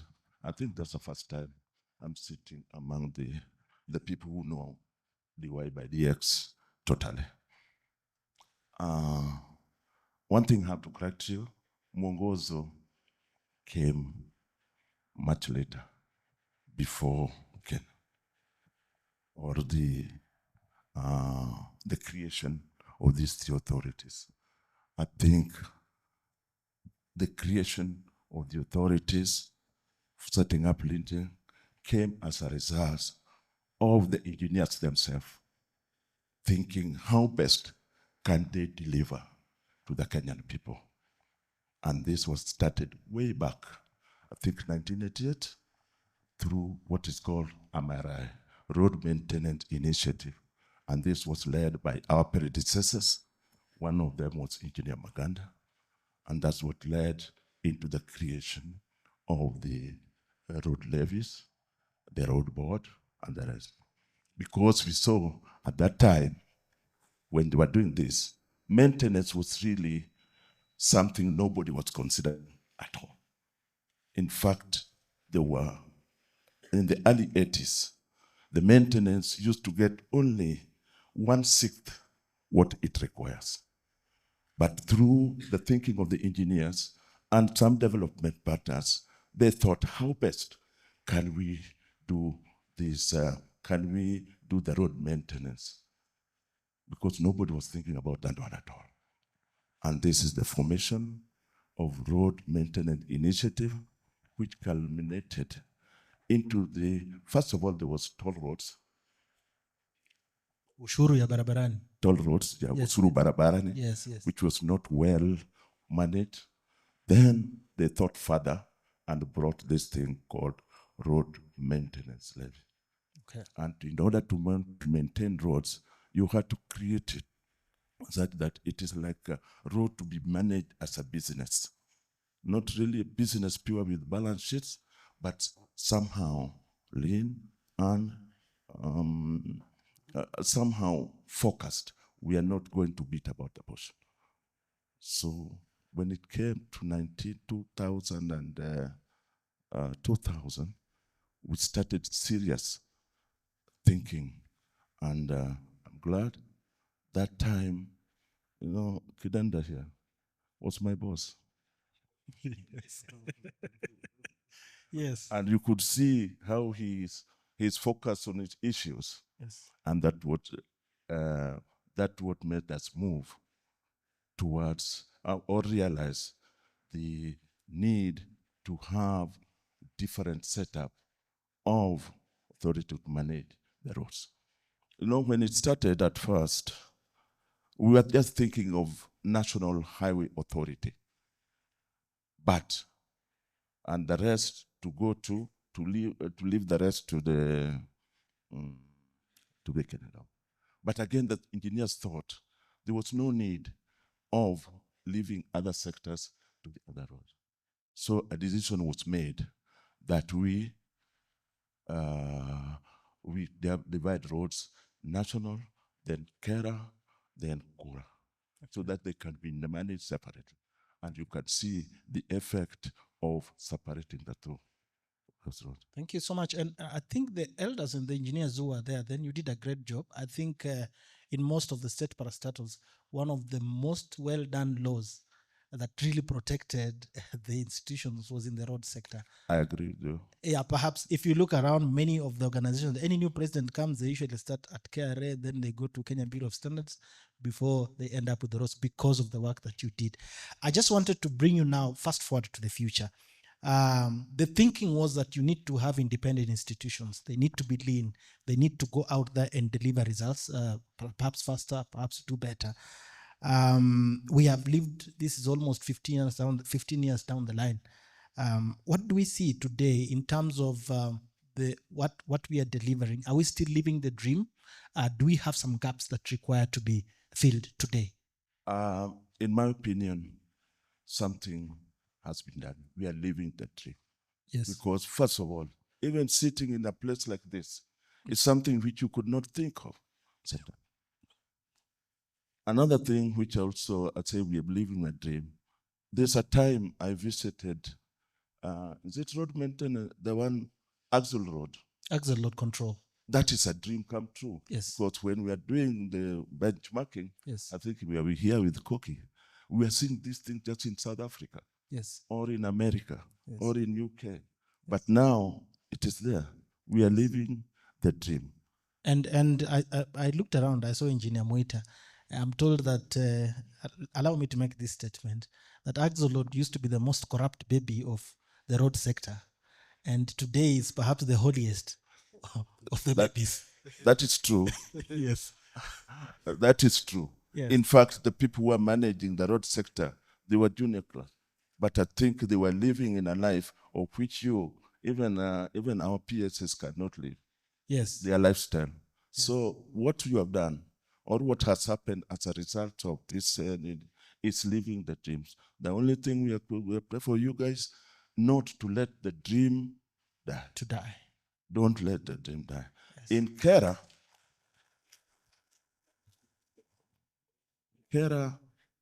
has got challenges. They are letting the dream die. That one I'd say without any need of contradiction.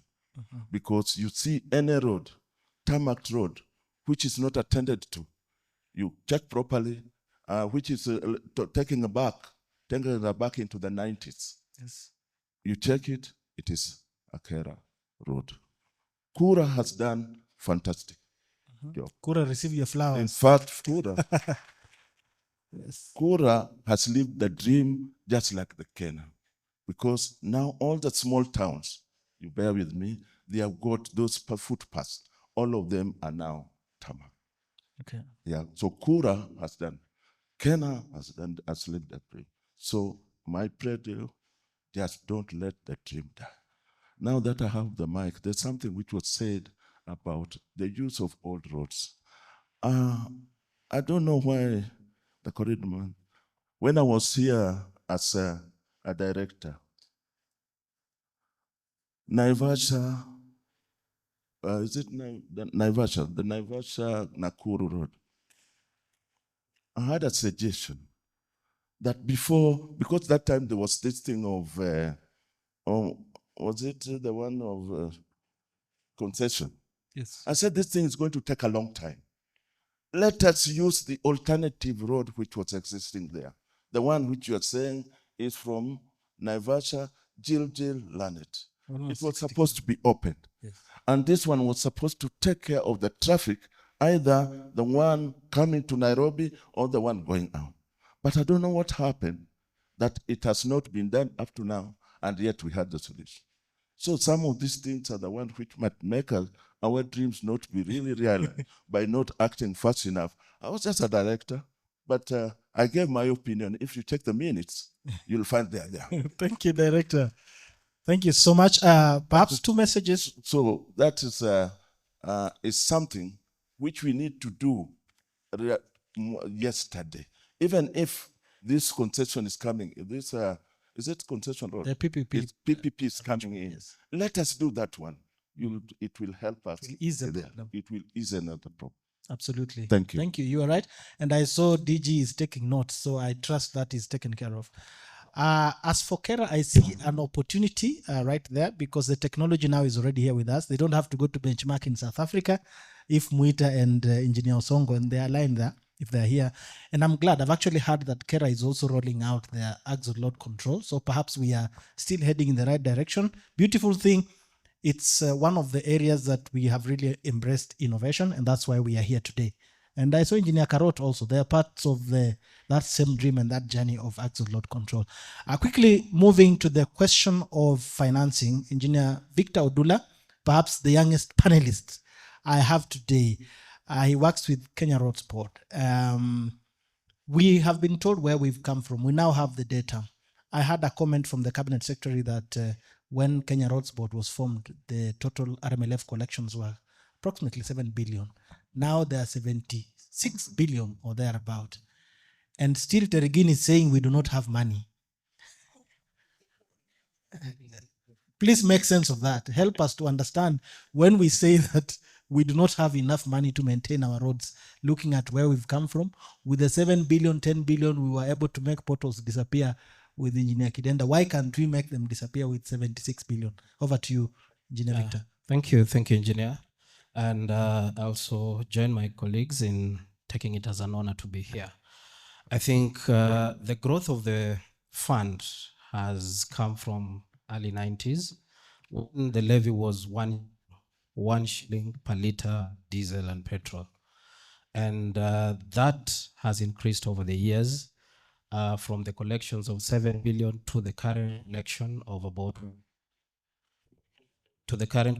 about 115 billion shillings, as per the latest figures of 25 shillings per liter. As we may be aware, that increase was implemented last year from July 2024. So we are even beyond 76 billion. We are now at 150. Yes, we are beyond. We are beyond the 76. And we still don't have money. We are at 115 billion shillings, where we increased from 18 shillings per liter to 25 shillings per liter from last year. So the additional collection for the last 1 year has been about 34 billion shillings. Based on the additional 7 shillings. But one of the things that was noted, the network, I think Engineer Kidenda mentioned even at the time, that when he took over, he was managing a network of 14,000 kilometers for KeNHA. And at that time, of course, the proportion of the paved network was even much lower of that. As we currently speak, and that 14,000 was 14,000 of 161,800 kilometers of the network. As we now speak, from the latest road inventory and condition survey of 2023, that network has grown to 239,122 kilometers, out of which about 57,000 is national trunk road, the rest being county roads. And interesting also is that the paved network portion has grown from, back then it was about 10,000, to what we currently have as 25,411 kilometers. The reason why that statistic is important is for us to have a clear picture that as the network has grown, even with the growth in the funding, then the demands for the network has equally grown. Yes. When you compound with the other challenges, including the ones that were highlighted by Engineer Teregen of aging of the network, then when you do a life cycle costing of the entire network, looking at its depreciated value and restoring it to those levels, then the demand for the fund is much higher than what is currently available. This challenge remains that we are still over-reliant on one source, that being the fuel levy. Now, I was going to ask whether do we have any hope? Yes, because now we are still looking at 99%. But from previous studies that we undertook back in around 2019-2020 financial year, we did a road user charges study. And one of the things that we looked at was alternative sources of financing. And at the time, one of the realities was the advent of e-vehicles, that as you have e-vehicles coming on board, then it means it is a sizable proportion of users of the road that will not be under the fuel levy bracket. So how do you take care of this? In that study, it gave a number of recommendations. Some of it, the first one, of course, is usually the fuel levy. That is, how do you maximize what you have? But it was subject to the prevailing economic conditions, because just increasing then would be a challenge. And the other figures that were explored included the issue of bonds. I think over the last few years, KRB has really pursued the issues of infrastructure bond, and we were always getting stuck at the level of treasury. And at some point, it felt like we are taking away a job that belongs to them. But I'm glad that back in 2019, that was amended and we were allowed to even borrow against the fuel levy to be able to get more funds. While this has been done, the challenge we currently have is that we were expecting that even as we borrow, we were getting all the funds into one kitty, where you have the RMLF, the exchequer funds, and that whole kitty, then part of it is used as securitization. Yes, we have securitized and we are currently solving an urgent problem. But the danger of it is that if all funds are not pooled, then it means the resource, the pool that was available for maintenance, becomes what is now being shared between maintenance and development. And the danger of that is reverting or losing the gains that we had made through dedicated funding. So the onus is still on us to continue to explore alternative sources of funding.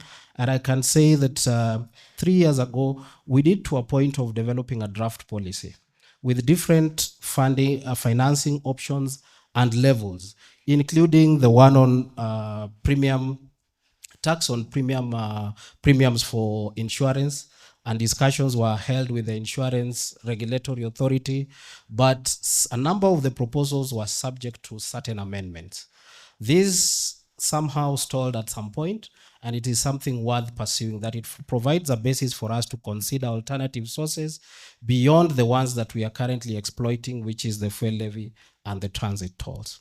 Thank you. I have too many questions for you. I don't know where to go first. You've said a big word, securitization.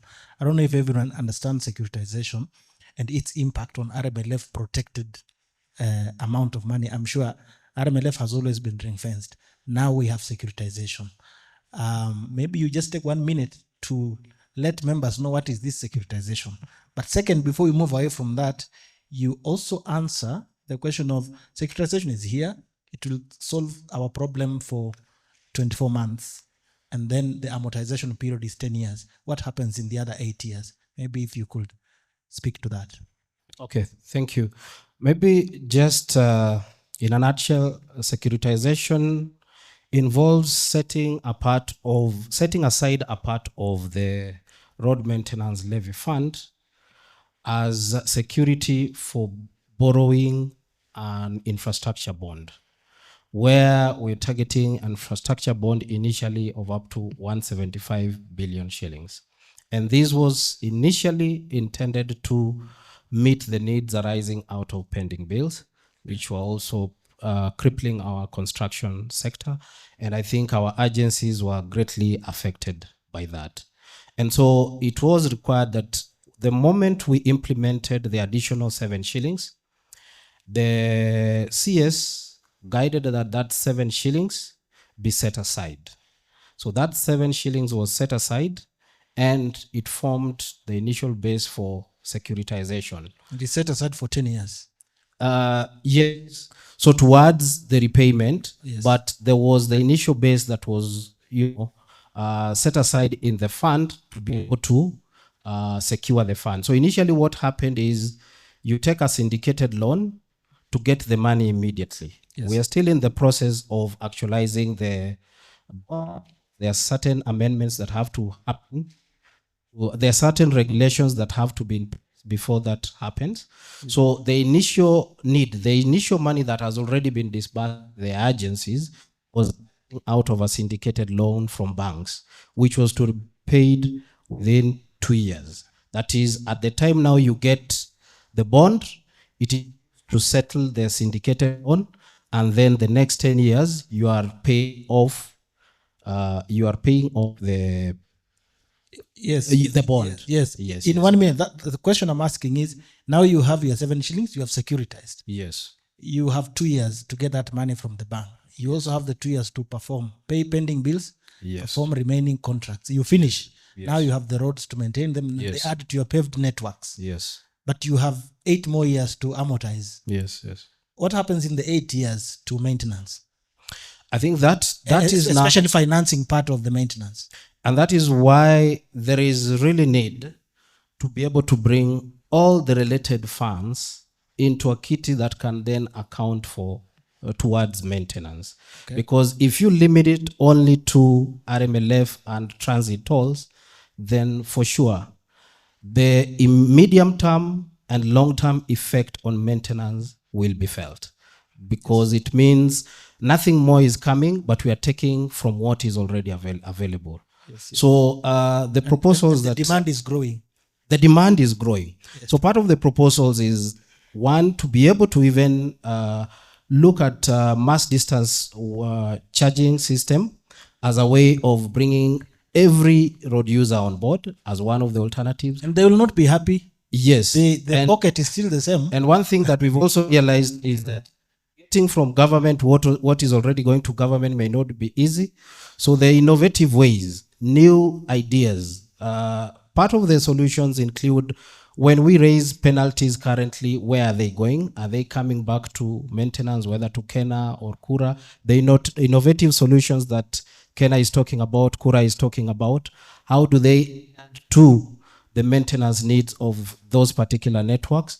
And then it becomes a collective thing that we are able to know that for sustainability, as it is, there is more that still needs to come into the kitty to ensure that the road network can be maintained in a sustainable way. Thank you so much. And that's to tell you that you have a huge pie to chew on innovative ways of raising finances to bridge the gap of financing. Quickly going to Engineer Fuku. Today you said you have two hats. Engineer Onsongo added you the third hat as my panelist. And so I would like to hear from you. You've handled the docket of maintenance before. You've been in the regions. You've been a director in that docket. You're back again as director in that docket. This is the docket that handles the actual maintenance works, does monitoring, it does periodic reporting. Perhaps I wanted you to speak to the issue of just running the programs, reporting the programs, and maybe if there are any gaps as far as running the maintenance programs and reporting and updating all authorities is concerned. Over to you, Engineer. Okay, thank you very much. Also, thanks to the panelists for the incisive presentations that you have given. Also to the panelists, to the audience, there was a very good word from one of the audience who talked about Busia Road, and he talked about issues to do with the drainage. Is an issue that we have been also hammering, that can also fundamentally reduce the cost of maintenance. So regarding the programs, we normally have the normal plan in the CAPS, where we plan based on the needs. We do the annual road inventories, ARICs, and that informs our maintenance interventions that we put on various roads. And with that, it brings about the budgeting, and also we get the ceilings from the Kenya Roads Board. So based on the needs that we have and based on the ARICs, we're able now to prioritize which roads we're able to be able to do. But now we are also limited that. We might want to do more, but we are constrained by the resources that are available. And what I can say is that recently we did a report on the programs and initiatives that we have been doing for the last 7 years. And we can see that to a large extent, what we get from Roads Board, it's around 26.6 billion averagely, but our network has increased by 28%. It was initially 7 years ago about 18,000. It has come now to around 23,600 thereabout. So we are supposed to use the same kitty to achieve the results that we are supposed with an burgeoning network. So with that, we are really straining, but which now calls for innovations and other modern ways of doing things. And hence, we saw it even fit to have this session so that we are even able to get ideas and rub from some minds on what we can also be able to do. So regarding the programs that you are saying, these programs, once they are run by our 10 regions and 4 corridors, and each we have over time also we have started what is called a network approach to our maintenance. That is why we came up with the corridors rather than have, let's say, coast region looking at A8 up to a certain level, let's say up to Mtitwandei, and then Lower Eastern checks from Mtitwandei to let's say at the river. There's that network approach which is really working very well, and we've been able to save our corridors. And I recall one time when I was in Lower Eastern, and Engineer Kidenda was the DG then. We were more inclined to address as regional managers then the roads inside but we were more like neglecting the main corridor. His intervention that we even when this road between Sultanahmud and Mtitwandei had reached the level of to be maintained, he said that we need to put money there. Even though it looked very nice, it had been done by Starbuck, but we had to intervene at that level. So what am I saying? I'm saying is that, yes, our people are doing what they can with the little that they have, using the programs that we have, but now we're also developing a road asset management system where we want database decision making. And we have also bought a profiler and FWD machine, which our team will augment with the various RX initiatives to be able now to do things in a scientific manner. And with that, perhaps we shall recover more of the pavement using that knowledge, and then we will be able to do others as they come by. But we'll continue thinking of innovation as also we look at other ways, like what our colleague said, other minor issues but that can come in handy, like a handling drainage, which will sort us in a big way. Fantastic.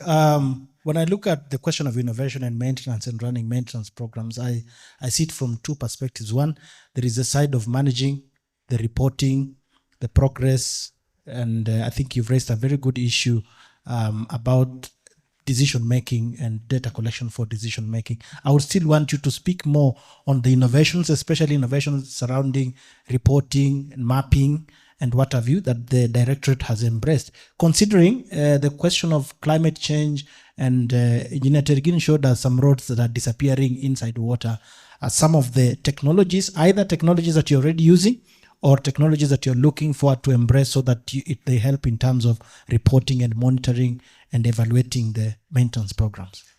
Okay, thank you very much. Regarding the aspect of reporting, we have various ways in which we do our reporting.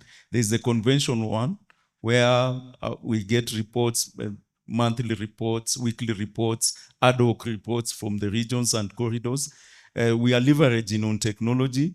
Currently, as I've indicated to you, we are developing the road asset management system, whereby we shall be able to link each region and corridor. They will be in a position to be inputting data, relevant data, road-related data, condition of the road data, to a system that we can be able to look at and then use that to be able to make the various decisions. Yes. Also, there is our issues to do with, we are having, how can I say it, the teams, each teams have been encouraged to leverage. We know we have the AIs and all those things, to leverage on that, to be able to, even the drone related, like for example, there is this, the MPAD project, the coast region was able to use a drone to be able to study the slope failures in Mombasa, which in areas perhaps that they could not be able to navigate. So we are thinking of using the things like drone to do our road asset RX and whatnot. But it's something that we are going to develop as we go along. But more importantly, it is the road asset management which we are really looking up to, so that it will bring all those aspects together, plus the GIS, which has also the GIS aspects, the road safety aspects, traffic and whatnot. So RMS will be, we think it's the magic bullet to help us in that. Great. And you'll also be leading your team to transition to EGP, e-government procurement. Yes, that one we're also working on it. Yes. Yeah. Thank you so much. Soon it will be rolled out fully. Already we are working on it on goods and services. Yes. It's just now the works that we are tweaking a little bit so that it can be able to work well. Thank you. The second aspect of innovation in managing maintenance issues, I think this brings me to Engineer Kogi. Is a question of construction materials, construction plant, construction methods. Engineer Kogi, you are perhaps the longest serving chief engineer materials that I know. I put a disclaimer. You've been in this field, you've received proposals on construction materials.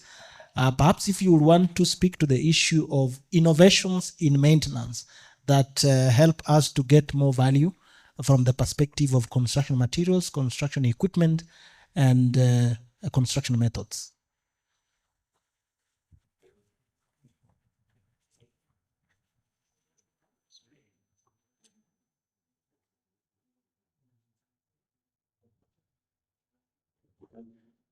Thank you, Howard. I join my colleagues, of course, to appreciate the great honor of being invited as a panelist for this great forum. And this is a very good forum because it allows us to look at how we have been doing, what we did before, and how we expect to do in the coming future. Yes, Howard, as you put it, and as my colleagues have said, the whole thing about maintenance and the approach and getting the good product, it starts all the way from the institutional. It can't be at the lowest level. If you start it from the lowest level, then you tend to repeat the same things, the same mistake all the time. So we start all the way from the institutional level. And one of the most important thing I must say, because I've been with these great gentlemen and ladies even before in this journey, is what we've said, what are the innovative ways we said we are going to improve on our road management. And the first thing is even the mindset. What mindset do we have? Do we have a mindset of managing that facility? Or do we have a mindset of just being there? And maybe to digress, I've seen we have even moved at an institutional level, the DG, from Directorate of Asset Management. We started with the maintenance.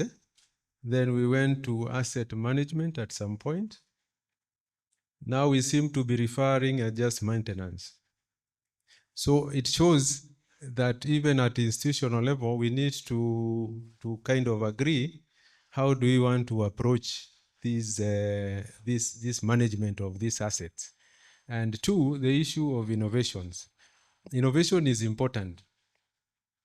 And sometimes you want to innovate, but you also need to look at what you've been doing. What have you been doing? Is it the right way you've been doing? Because sometimes innovation is not just in materials. Innovation is also how you process. And how is innovation? Innovation is because you've been doing something before and it's not served you very well, or it's served you, but you need to improve on it.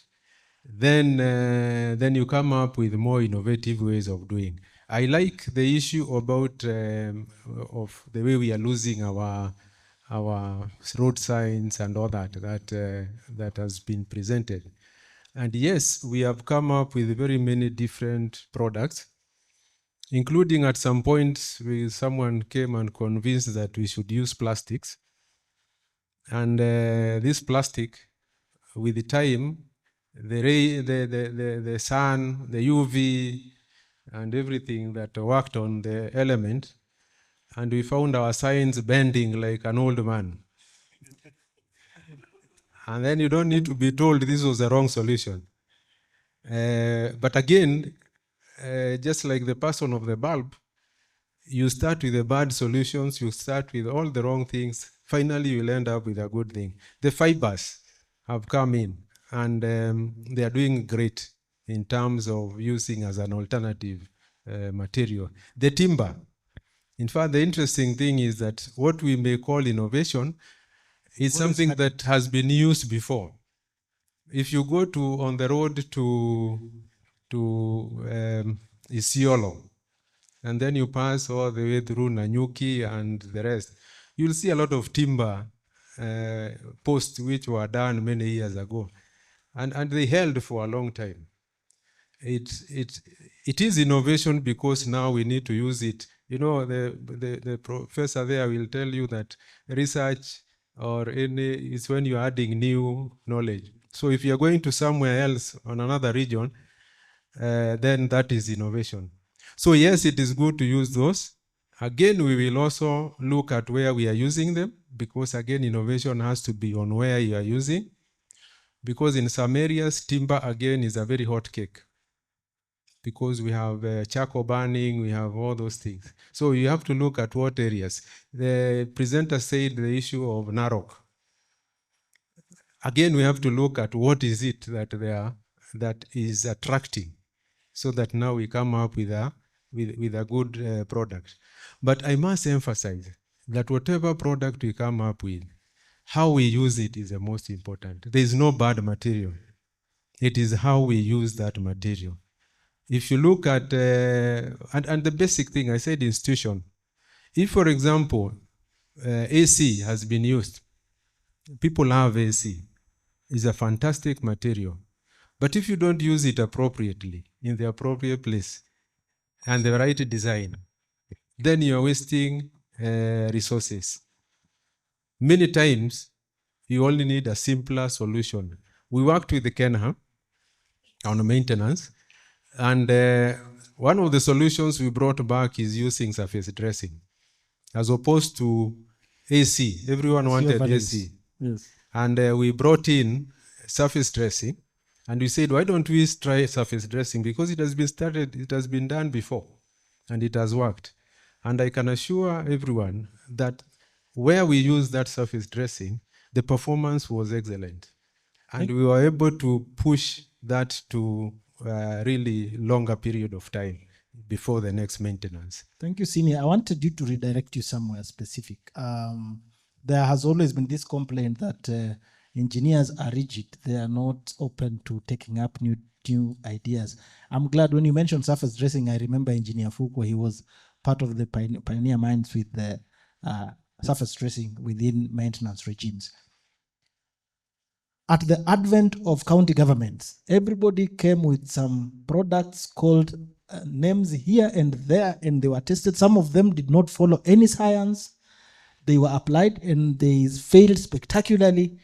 You have handled policy issues on matters, research on materials, and embracing new technologies. I would want you to speak to us your experiences, especially when it comes to picking up new products with big promises, but with spectacular failed results. And what is it that we can do to ensure that we do not get ourselves in those problems?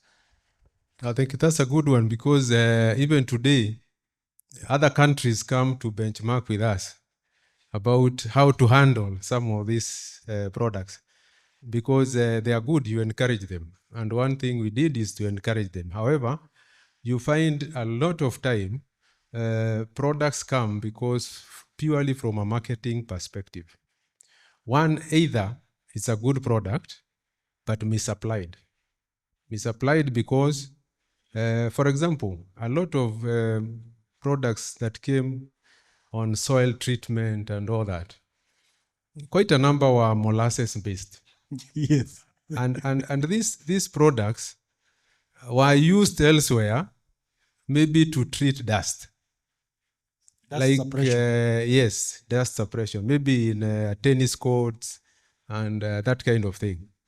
But when the person who picks it and brings it here, he brings it as a solution and as an alternative to our lime treatment or cement treatment. So if you use his product or her product to treat dust, then you're applying it maybe in the right way. But if you use it now to replace cement or lime, then you're misapplying. And then secondly, is that we always looked at who is bringing it. And most of the time, these products, there was no engineer behind it. They were based on magic. They were just people who visited some relative somewhere, and then saw someone came up with something, and then he told him, just go and try it. It's a very good product. The interesting thing is, most of those products will come in with one name. We test it and we see we'll always test it. We will never dismiss it before doing that. We discover this is, they call them snake oil and whatever. Then the fellas go and come back with a different name, but the same product. And I want you to test again. So sometimes you look at it, and in the course of the literature, you see reference to the previous. So you ask the fella, is it the same product? They say, oh yeah, it is that, but we have reconstituted. So one of the main issues is these proprietary products, how can it be used? And how can it be brought in our usage as a standard material that can be used? And a lot of time, these are not products that you can be able to standardize, because in any case they'll tell you that this is our secret. It's like a Coca-Cola and their product. In fact, one interesting thing we found one time, there was one product which seemed to be working fairly well, and then in our surveillance, we discovered the fella is just mixing lime and cement in a go-down behind in industrial area. Secret formula. And then repackaging. Nothing, they was not adding anything else. It's just lime and cement. And this lime and then of course selling 10 times the price of lime and cement. Use of lime and cement is something engineers have always used. The initial lime content. So that's what you treat with the material which has a very high PI. You use lime first, then after that you use cement to increase the structural strength, or the CBRs. So these people, they are very smart, but again, can you rely on the product? If tomorrow they bring someone else to mix, do you know what they are mixing? In what proportion? So yes, we encourage those people, but again, we said ownership, what is the motive? Yes. Most of the time, even the people who they collaborated with, the motive was never to improve the road network. It was something else. To do business. Thank you so much, Engineer Kogendi. I know you have done a lot of work on developing that policy on how to embrace proprietary product. I think you have a six-step process to get a product into the market. And it's interesting, from when I hear you, it involves also doing a background check on the manufacturing process and the science behind it. Yes, maybe I can add that there is a whole process. I think it was signed recently by the CS on how to look at and assess these products, starting all the way to the background. Where is this product coming from? What is the constituent material, without necessarily going to their secrets? Where has it been used? And the interesting thing is that they will always tell you that it was used in Congo, it was used in Afghanistan, it was used in somewhere in Somalia where there is and now in Russia and Ukraine. The war zones. Yes. In other words, you cannot go there and verify.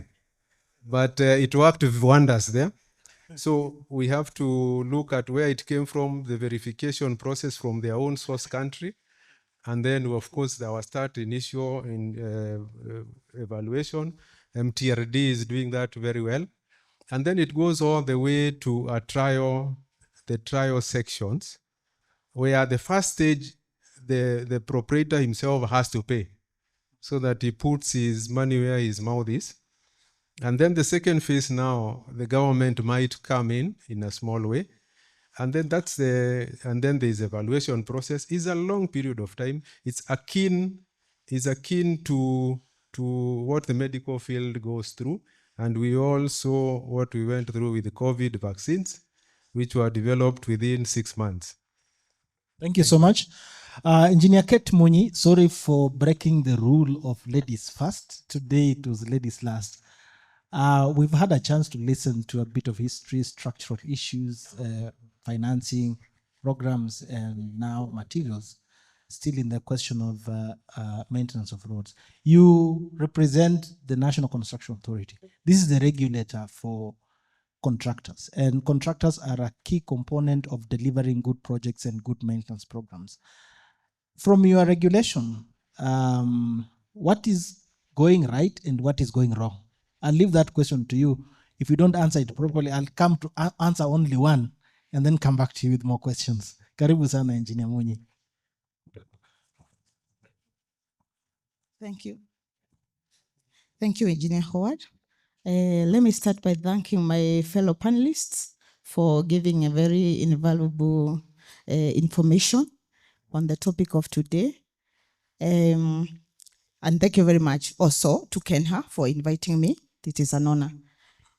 When it comes to the National Construction Authority, yes, we are the body mandated with the registering of contractors.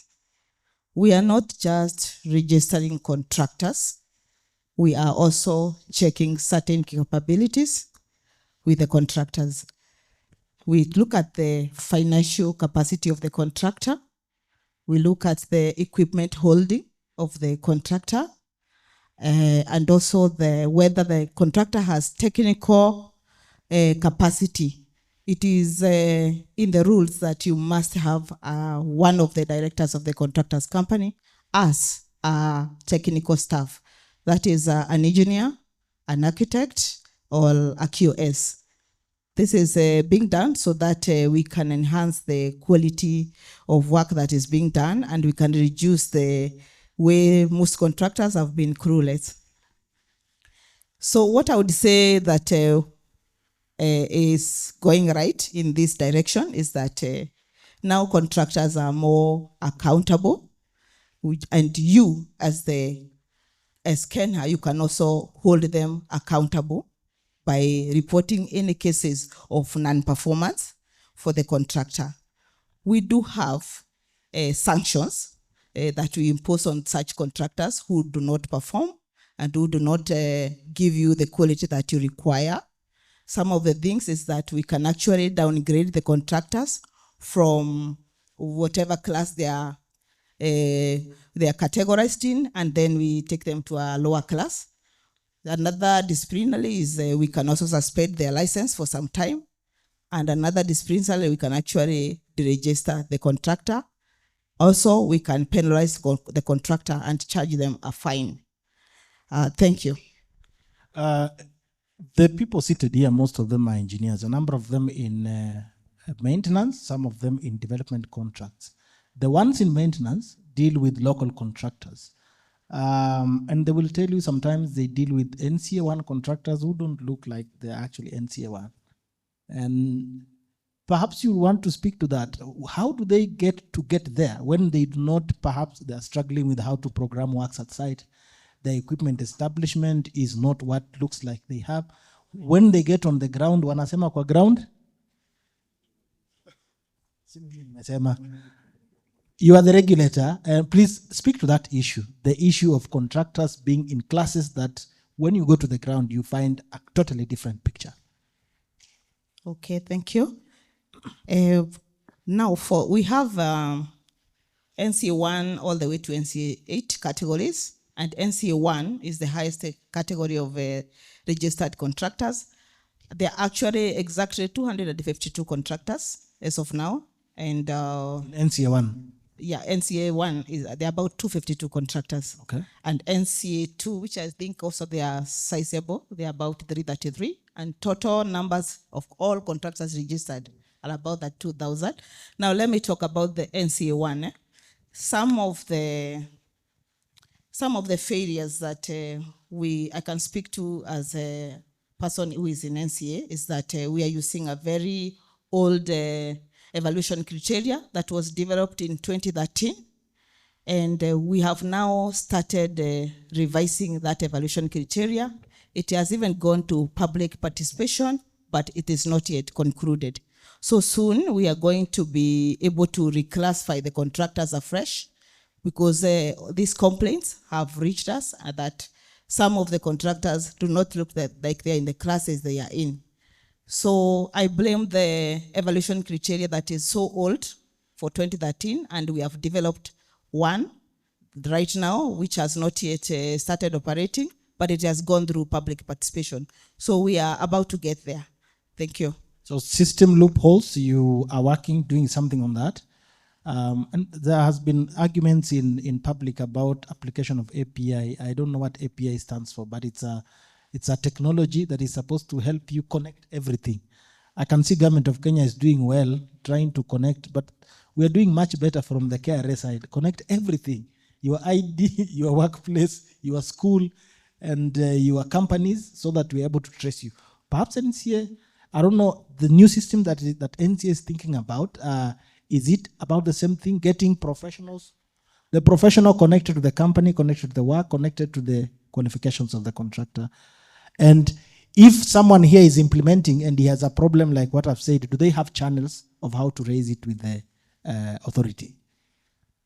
Yes, thank you very much. If you have a challenge when you're in the uploading your document in NCA portal or when you're applying, you can always actually submit a written complaint to or register your complaint. There's a number on our website where you'll be able to also call, and also you can email with our official email so that we can deal with the matter. And when it comes to the system loopholes, let me say that we are working on tying up all the government regulatory bodies. For example, the portal for NCA can connect to EBK and also can connect to the county, because that also Borax. So that, because those are the four bodies that are interworking when it comes to approvals. So you find sometimes somebody has applied for something, but it's not known on the other side. But when it comes to the system and the registration of contractors, we are also auditing that, because some of the things that have happened is that you find a contractor has gotten registered too fast after applying. And we are copying best practices from people like EBK, because when you apply to be a registered engineer, it takes some time to be approved. So we want to relook into those matters, see how did this contractor get registered so fast, and we need to look at the whole registration procedure of how a contractor has come to be registered, and then regularize everything. Thank you. Thank you so much, Engineer, and a round of applause for my panel. I will be coming over to the plenary to pick perhaps the 3 questions for my panelists, and Engineer Onsongo will be helping me to pass around the mic. So if the questions come, you should feel free to throw the question to any of the panelists, and if there are any follow-up clarifications, we will also seek from the panelists. By show of hands, if we have anybody who wants to raise a question in the panel. I'm scanning around, so if, okay, we have a hand over there at the door. Please get the microphone there. Thank you. You say your name and then you pose your question. Thank you. My name is Engineer Cheng. Michael, I just want to congratulate all the panelists for great information and experience that they've showed us. One of them is my classmate, was my classmate at the university, a material expert, if you can remember. You need to declare your interest. Which one? One of them, he knows himself. Thank you. But let me stick to the question because of time.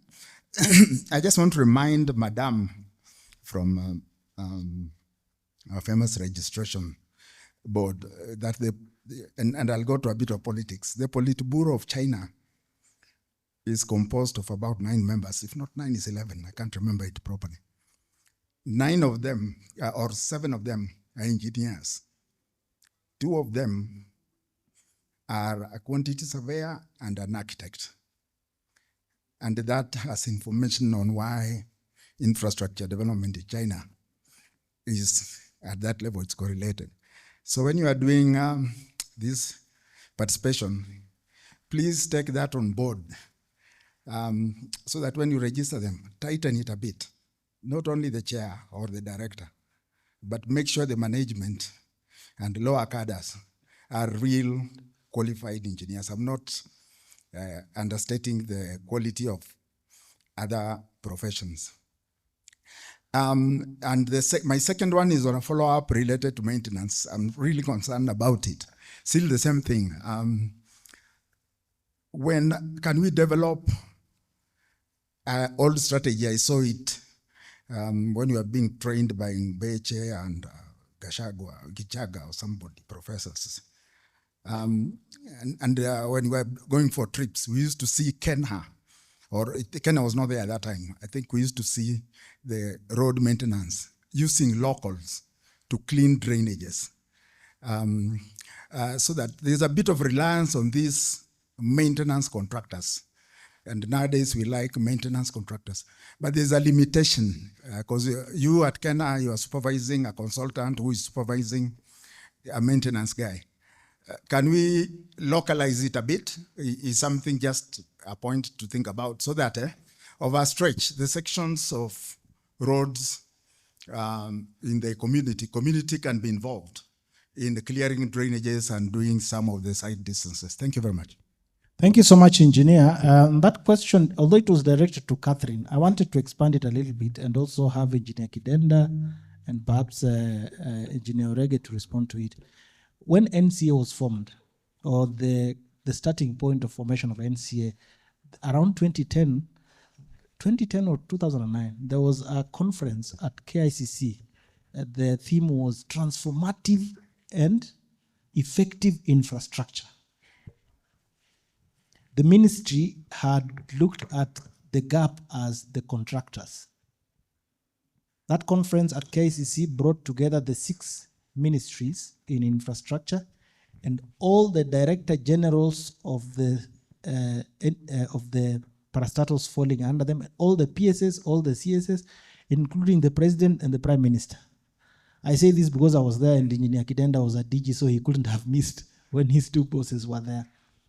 The question is, after we did this conference on transformative, the thinking then was that if we get it right with our contractors, we are going to get better infrastructure. And the question is asking, perhaps it still speaks to the same, whether are we walking that journey, are we going there, are we achieving the objectives of that conference that resulted, the paper that came out of that conference is what was used to form National Construction Authority. And because we have these veterans who are there, they must have also understood the thinking then, the nexus between the quality of our contractors and the quality of our maintenance. Over to you. Thank you. I think what Howard has said is it's like we are not yet showing what we did in our very first time when NCA was formed. That was 2014, huh? I would say in terms of coming up with the contractors who are actually very, very well aligned with what we have laid out, there are a few challenges here and there because contractors are also a bit tricky. They have been tricky, but we are running after them. But we will reach there soon because we will now reevaluate them. Like I said, we have a new evaluation criteria. We are still walking the talk, but we are not quite there. But we shall reach there. He also spoke about ensuring the directors are indeed the technical teams. That has also been a challenge, but they know that, the contractors, when we hold disciplinary measures with them, we actually speak to these things. But also help us as the implementing authorities. Kindly report cases of non-compliant by contractors, where they are not performing, where they are not following what they have been told, where they are falling short of your expectation. Let's have a formal complaint against them. That way we'll be able to move to their sites, investigate a few things, consume a bit of the data that you have, and we'll be able to discipline these people and bring them back to sanity. Thank you. Engineer Kidenda, do we train these people? Is there a knowledge gap? Do we discipline them? What is it that we could do to get that question right? Thank you. Thank you very much. I think let me start by saying that NCA coming into place is the right move, and there's some order which they did bring. I remember when I started in the office of the Chief Engineer Roads, we did a registration of contractors afresh. We tried to categorize. One of the things we were trying to address, which was a major complaint, was that the top 3 tiers didn't have locals. But even trying to get the locals into those tiers was quite a problem, because some of them want to come in politically, not because of capacity. I think the setting up of NCA, we must also take credit as KeNHA. I think we were the procurement entity which helped you to set up. So we helped you to work. We cannot disown you halfway. We just want to encourage we got the full journey. That, yes, it was set up with the idea. Now it has worked. There's need to review. What are we getting right? What are we getting wrong? Like these things which are being pointed out, like they say they're going to now do a new registration. That's the right way to go, so that we are able to improve. But I think it's a good idea that you can have. But 32,000 contractors are also very many. So maybe I hope in that process, we'll be able to weed out some of these who do not make the mark, and have in place properly constituted firms which can be registered. That's what I'd want to say at this point. Thank you. Thank you, Engineer Orege. When you look at some of the contractors and their establishment and their staff establishment, their leadership, their structure, their governance, there are struggles all over. Sometimes someone goes to tender for a job that they do not even know how to come up with the rates. So they just plunge the figures there and find out later whether the figures work or not. Please speak to the structure of the contractors, the body of the contractors, the governance of the contracting bodies, and the impact on quality of works. Thank you. One thing I also want to take a credit as the head of Northern Corridor.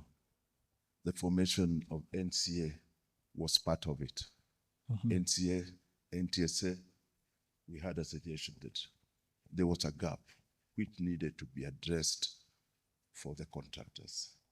Before, registration of the contractors was the sole priority of Chief Engineer Roads, of which my friend here was there. And the person who was registering it, whom he delegated to, was a clerk somewhere down there. So there was no really order. But still, when this came up, surely I still don't understand, because if you check the categories, category 1, they are called NCA 1, NCA 1, yes. NCA 2.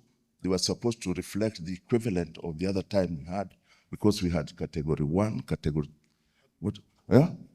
Yes, yes. And unlimited contractors. So category 1 is supposed to be unlimited. But it beats my logic. I don't know whether it is me, but to have 250 with unlimited in a small country like Kenya, I think it's a bit of a challenge, isn't it? A challenge with the criteria. Because even if you check China, the category 1, the unlimited one, the China with a population of 1.5 billion, I don't think they are more than 20. So there's something which needs to be addressed there. Yes. So the objective yes. of the whole thing, maybe there is a gap they need to address, but it is a good thing that the NCA is there. There's now some order, at least there's a body which is addressing that. There's a body which can be taken to court for that. Yes. Or there's a body which we can appeal to, the public can appeal to. But you need also to, that body need to reinterrogate itself and compare itself to it. So when I check the contractors nowadays, I've seen category 1, there's a challenge. Yes. Category 2, there's a challenge. Category 3, there's a challenge. Where there's no challenge is category 8, 6, and something. Those one of Mama Mboga. Yes, yes. The Hertzmen, the Mama Mboga. Yeah, the Mama Mbogas and the rest. But still, they need the contractors, the one they are registering. They need to be really, the one of category 1, category 2, category 3, because they are the ones who are doing this tough work. And they're the ones who are doing the, the tough maintenance. Yes, yes. If you have the one which are not meeting quality, surely the engineers, you are going to get at them. And it is not the responsibility of NCA only, but you as the user. Yes. You as the user, you should have a major say on that. If they are saying they are doing public participation, one of the public participation should be these implementing authorities, all of them. They must be consulted and they must have a clear say on that. As of now, category 1, category 2, category 3, there need to be re-auditing of the whole thing. Thank you so much. Thank you so much. We are going to take one more question as we come closer to the end. Someone already has a microphone. Okay. Thank you. Welcome. Thank you. My name is Engineer Martin Gare from Dedan Kimathi University of Technology. And I have two brief questions. The first for the KRB director. And RMLF has been the fuel levy has been a very accurate measure of road usage in terms of getting money from those who are using the road the most. But with the rise of electric vehicles, and they are going to be more and more, I've been wondering what KRB is doing to meet that challenge of how to replace the fuel levy with something that will measure road usage well. My second question is on KeNHA, towards KeNHA maintenance. And one of the issues that Engineer Kibet here mentioned is safety, road safety. And road safety is a multi-sectoral problem. And when KeNHA approaches road safety, I think they are looking at the engineering aspect more than any other. And I've been wondering, what is the role of, say, NTSA, because at least it has the word safety in the name, because I feel like NTSA should be taking a bigger role in defining safety policy in Kenya, because road safety has a lot of, at least 4 approaches. That is the engineering, the enforcement, the emergency response, and the others. And what is the role of NTSA in road safety? That's the question. Thank you. Thank you so much. From the panel, I think the last question, I'll throw it to Director Foucault to handle it. I think he's well placed to respond to that. And then the question on financing, Engineer Victor Odula is going to handle. Perhaps Victor can go first because your question arrived at your desk first.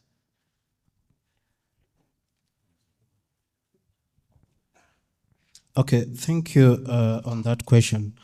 One of the things that we've noted over the last 4 years that RMLF has been increasing at a declining rate. That is, there is growth, but the rate of growth is declining. So KRB already commissioned the study. One was road user charges study that explored alternative sources of financing.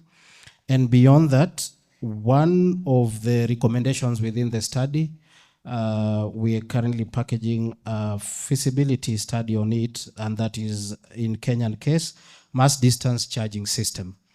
And this is to take care of all vehicles and all vehicles that are using the road. A study that we also did 2 years ago showed that with the advent of it was looking at the impact of e-vehicles, and it had projected that by 2042, it will be to a level that probably the fuel component of vehicles would almost be diminished. And therefore, it was a live threat that we would not wait for that time to be able to change. And the proposal with mass distance charging system is trying to emulate some that have been implemented, for example, in Namibia, where you're able to pay for the impact you're having on the road, the distance that you travel and the load that you're traveling. So the level of application varies across different jurisdictions, and those are things that are to be explored within the study into the practicality and the enforcement level so that there is no evasion towards it? So that do you do it exclusively on heavy goods vehicles and also retain the fuel levy, or do you do it holistically across the vehicle composition? And at the same time, how do you price it in a way that you do not lose the revenue if you replace it with fuel levy? So indeed, there's a lot that is looking at that in order to ensure that everyone that uses the road, the total user pay principle, that you are able to pay not for using fuel, but for using the road itself. So that becomes at the forefront of the alternatives that we're exploring towards bridging that gap, alongside other proposals that the government is also pursuing. I know there was a lead by KeNHA in coordination on behalf of the ministry in the tolling policy. And in it, it also has proposals that would expand beyond the current revenue stream of transit tolls to bring on board a sustainable way of tolling certain parts of the network that can then be able to meet the maintenance gaps. For example, when you look at probably the expressway, the way it is operating, if that was now to come from RMLF immediately, probably it would not be sustainable. And as we grow, KeNHA is developing more of the network to that high level, and those would require some sustainable way of maintaining. So those become at the forefront of options that are being explored by the board. But as we explore that, the concern also is that we need to now also think of sustainably developing our road network, because the dwindling development funds is turning to put pressure on the maintenance. Because if you start at the year, if the roads department were here, they would say you can start with 70 billion. By the end of the year, you end up receiving 40 billion. And when that comes as a problem, the only other thing looked at is the maintenance, the RMLF that has now grown to 115, that in the eyes appear to be a lot of money. So it cannot be looked at just as building more funds here, but ensuring that even the development funds are sustainable to meet the growing demands of the network. Thank you, Engineer. Engineer Fuko, you will respond to the issue of road safety and the possible overlap, but after that, I will also want to listen to Engineer Kidenda, who is also a director at National Transport and Safety. Used to be. But he has the advantage of having been both in the safety context, in the transport and safety context, and also in the roads construction context. So I would want to hear your thoughts on that. Karibu sana, Director. Yeah, thank you. Engineer Martin Ngare, you are right. Road safety is a shared responsibility. It's not just a KeNHA affair. It involves several players, multi-sectoral, and NTSA has a very big role to play. In fact, it's the leading in road safety matters, according to the law. They are supposed to regulate, to license, to ensure more registration of vehicles, also issues to do with the road safety strategies, also license PSVs and whatnot, amongst other duties. So KeNHA comes in because we offer the infrastructure aspect, but also we also play a role, but ensuring the engineering part of it. But also we have the enforcement aspect where National Police Service comes in.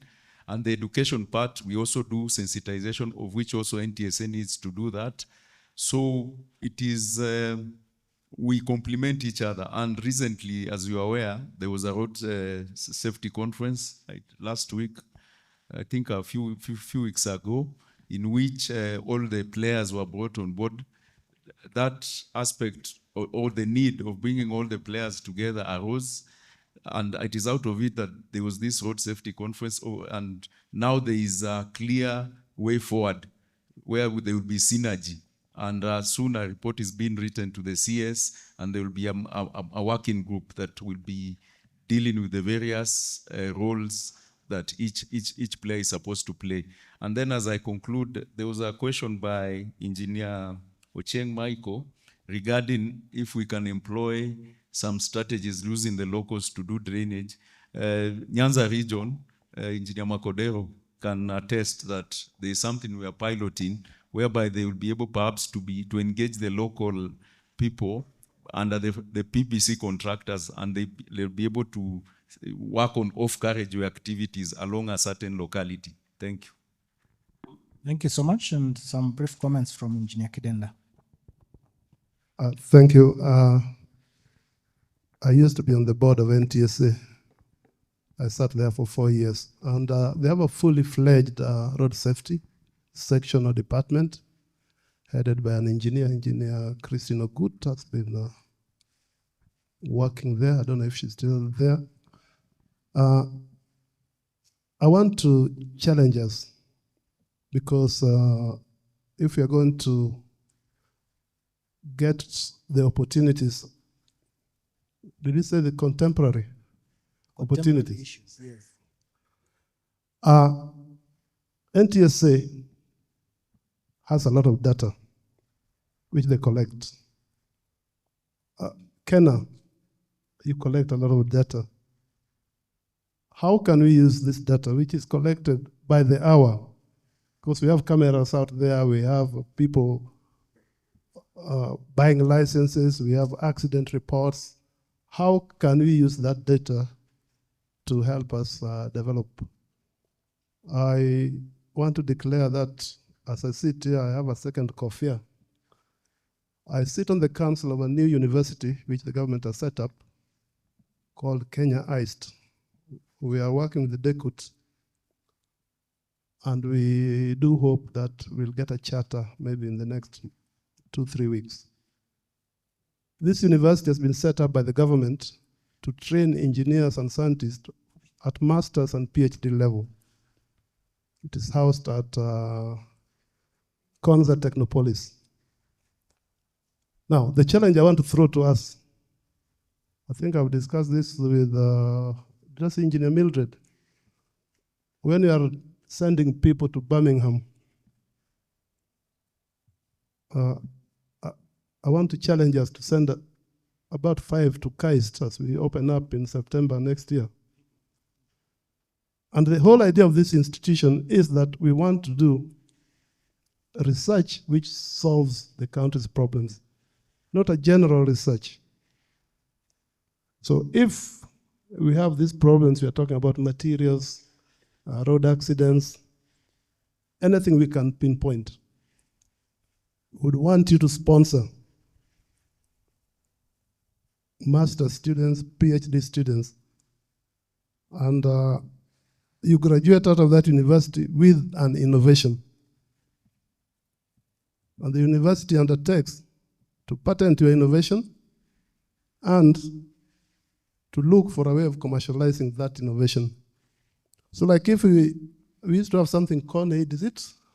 Some of these chemicals which people use in Afghanistan. And so if there's an area in this country where we don't have materials, why can't we focus in looking at the materials available and do some research and find how we can improve it so that we can have in situ material being used? If that is done, there's an innovation, it's patented. These people who are bringing these chemicals, they didn't start big. They also started small. And I think that's an opportunity which the government under Vision 2030 saw. Those of you who are familiar with the Korean system, they have a KAIST in Korea, which has led their development. So I'm appealing. I don't know if you are seeing the docket of sending people to Birmingham the last time I met you. I'm appealing that let's look at a possibility of using data, and let's do research, and let's do things which help this country. Otherwise, I think Engineer Fuko was spot on in what NTSA does. Thank you. Thank you so much, DG. My director tells me that I have one question online from Robert. It is the only other question that I'll take, and then I'll be coming to take parting shots from my panelists. Robert, online, if you can come up and ask the question.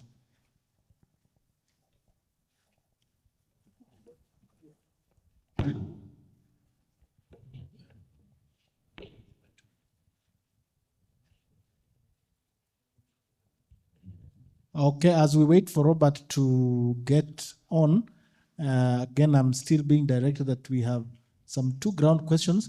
Please make those questions to be 30 seconds, and then I will take all of them once and then close. Okay, my name is Dr. Maina Gure from KeNHA University. My question is, how is the KeNHA thinking of utilizing 3D technology, or how far is the 3D technology has gone as far as repairs and maintenance of roads is concerned? And 2, I want to take the question to the NCA and know whether the evaluation criteria they use for NCA, whether it is internationally recognized system, whereby if I get NCA 1, can I go and work with the NCA 1 from Kenya to another country? Thank you. Thank you so much. And the last one, Engineer Opuge, you had 2 hands. We close it there. Thank you. My name is Becky Mutunga from Corporate Communication.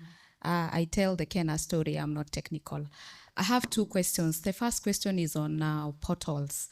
I remember Engineer Kidenda began by saying that we had ensured at some point that we no longer have portals. And I remember when Engineer Mundinia came after him, we actually ran a campaign on social media, and we were telling guys that if you see a pothole, take a photo and send the DG. But that has since changed. The portals are back, and I'm wondering, what are we doing about them? Because as we tell the KeNHA story, we are most times challenged with such things. And you see, we are given evidence of things that are happening on the ground. So our roads are back with portals, and I'm just wondering, are we considering going back to where we were? That is one. The other question is about the safety. I know we talked about road safety, and our main focus here was the pavement. But my question would be, are we looking beyond the pavement? Because again, with the recent happening last week, we saw the trailer that had its container fall on a vehicle, and it actually gets me thinking: are we as KeNHA looking at engaging our stakeholders, especially KPA, to just ensure that containers that are being transported on our roads are secured for other road users? Because there was so much heat on social media last week, and for me, I would just want to know, what are we doing as KeNHA just to ensure, even as we make sure the pavement is safe, also the trailers that are carrying containers on our roads are assuring other motorists of safety. Thank you. Thank you so much, Becky. And finally, Robert, if you can hear us, you can please go live and ask your question. Okay, director tells me that we are not able to get your sound, so perhaps if you can type your question, then we'll be able to read it and bring it to a close. Now back to the panelists to respond to those questions. Again, starting from Engineer Fukuo, you had taken some questions.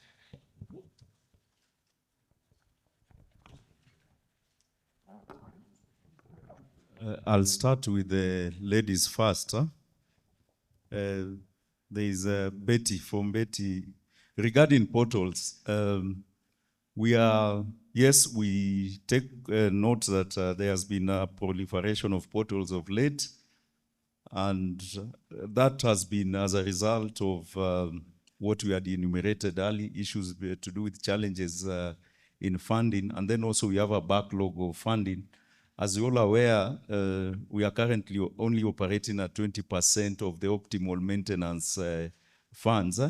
But that notwithstanding, we have put in mechanisms to be able to go back to that state. And our team here, led by the RDs and the corridor directors, that we have done a mapping of all the portals that are in Kenya. And we can tell you with precision where we have currently portals, and now they are reducing by day. And probably in the next around 3 weeks thereabout, we should be able to be portal free. And we can also be able to, we'll be able to be portal free, and we shall ensure that we sustain that state moving forward. Plus also we are coming up with other innovative ways to be able to address those portals as they emerge, because at times you find we only have 2 portals or 3 portals, which might not be economical for for patchwork, we are going to have what is called cold mix, where we have some cold mix asphalt that we are bringing also on board. But we are also we shall continue being proactive and do that. And very soon we shall go back and even ask the public to spot any pothole without any fear of contradiction. Then regarding the issue of containers, I can state that this morning, just before I came, there was a KPA team that was in the office, and they had come on another benchmarking issues. We are going to raise these issues with also them, and we are going to have that partnership so that they ensure that their containers are well anchored in their trucks. And then also we have been having a conversation, targeted sensitization on road safety aspect, targeting specifically truckers, as we also work on the axle load control issues. So this will be a continuous process, and I believe you are going to also to assist us from the corporate communication angle to drum the same message. Then Dr. Maina of KU, you said about 3D. 3D, we are on course to do that. We want to employ it in mapping and imaging of the road conditions, also so that we can do monitoring with them, and also have real-time data, collect real-time data, and also in future as we plan for traffic, we see how it can help in the traffic flow. So we are at a format, a seminal stage, but it is work in progress. It's not that we are not thinking about it, but within a very in a short while, you should be able to see quite a lot, especially just the same way we have done quite a lot in axle load. We have leveraged on technology and other aspects. Thank you. Engineer Kate? There was a question on NCA, and I think I will also give a chance to Engineer Kogi, having also served on the NCA board sometime. Thank you. I also want to thank my fellow panelists because I have just learned that there were key information of NCA. That is very good. At least we know who to where come it to. came from. Yeah. And where to go to for wisdom. And I think you can also meet us halfway. Yeah, thank you. I think there's been a question on the, let me first of all speak to what the panelists commented about the 252 contractors. Category A are very, very many for a very small country. I want to clarify that 252 contractors is all contractors that have been registered. Even the foreign contractors since 2014, and some of them have left. Maybe they don't have assignments in the country. They have already left. So if you remove all those ones that are not in the country and not working around as of now, because once you enter in the register, you are in the register. We can't remove you, but you might not be working in the country right now. So when we remove all those ones who are outside there, we are left with about 50 contractors who are actively involved in Kenya right now.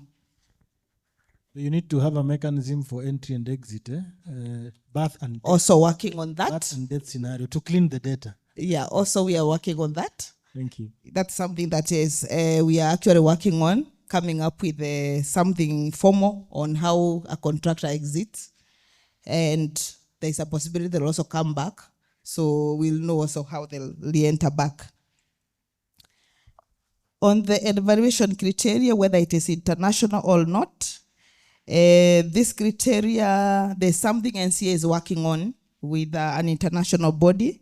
I can't get the name right now, which is supposed to help the contractors. Now also, our contractors also be able to work outside the country. Thank you. Thank you, Engineer Kogi. Are we able to navigate there faster so that we have our Kenya Road and Bridges company working in Zambia without having to go through other processes? Yes, thank you, Howard. Yes, I served in the board of NCA, and I could be a culprit of some of those things if they are there. However, Yes, it is true. When NCA started, actually what it did, it picked the registers from the authorities. Roads already had a register. Public Works had a register. Water had a register. We had all those registers, electrical, they were all there, plumbing. And then we had to bring them one on one under one umbrella. That is the main objective was to bring the contractors under one umbrella, because previously there was no regulator for contractors. There was a regulator for engineers, regulator for architects, the professionals, and of course the institutions, but not for contractors. That was very important.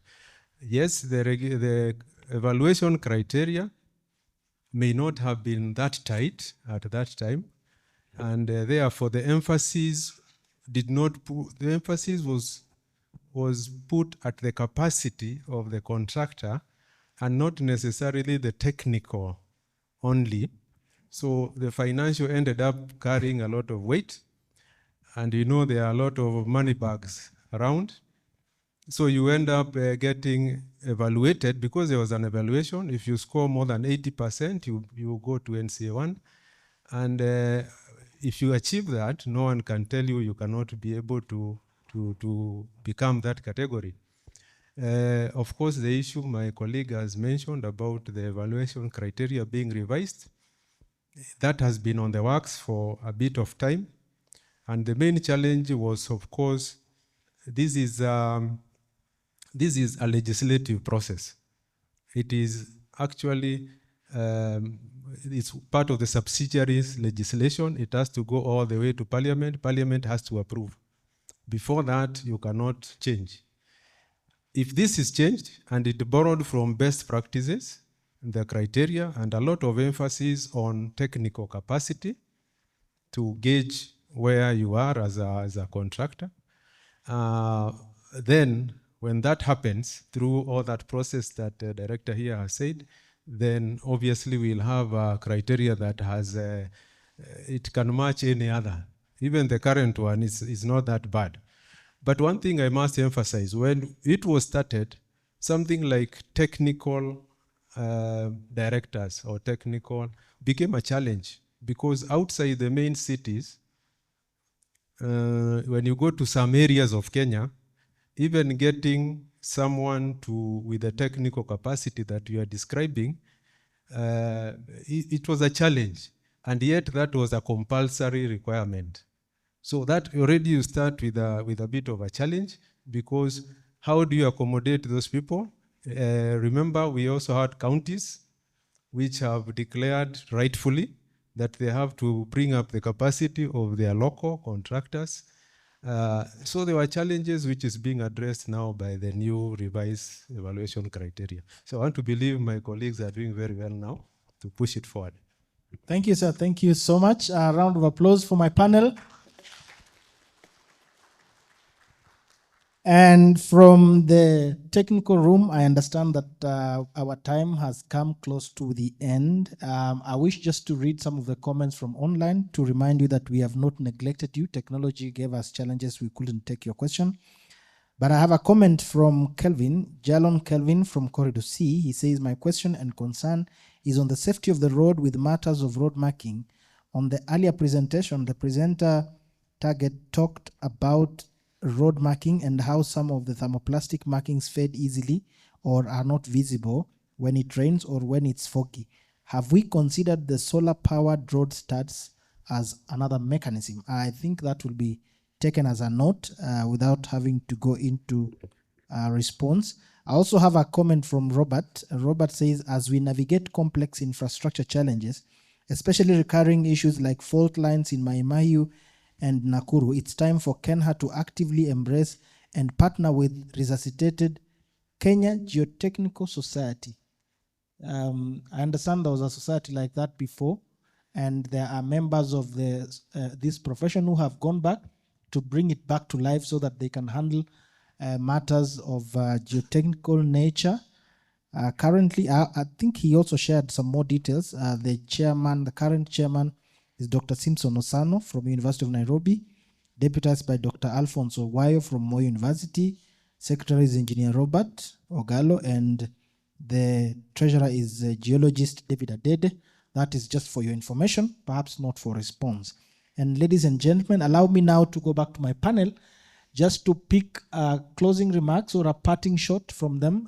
These have been very valuable content from our panelists, and I would like to take the parting shots. Perhaps I'll start from the far end, and then I'll finish with Engineer Kogi, who is seated right next to me, and we'll be coming to a close. Karibu sana, Director Fuko, for your parting shot. Yeah, thank you very much. I'd like to take this opportunity also to just thank my fellow panelists for coming for the fantastic discussion that we have had, and then also the patience of the participants and the contributions that you have made.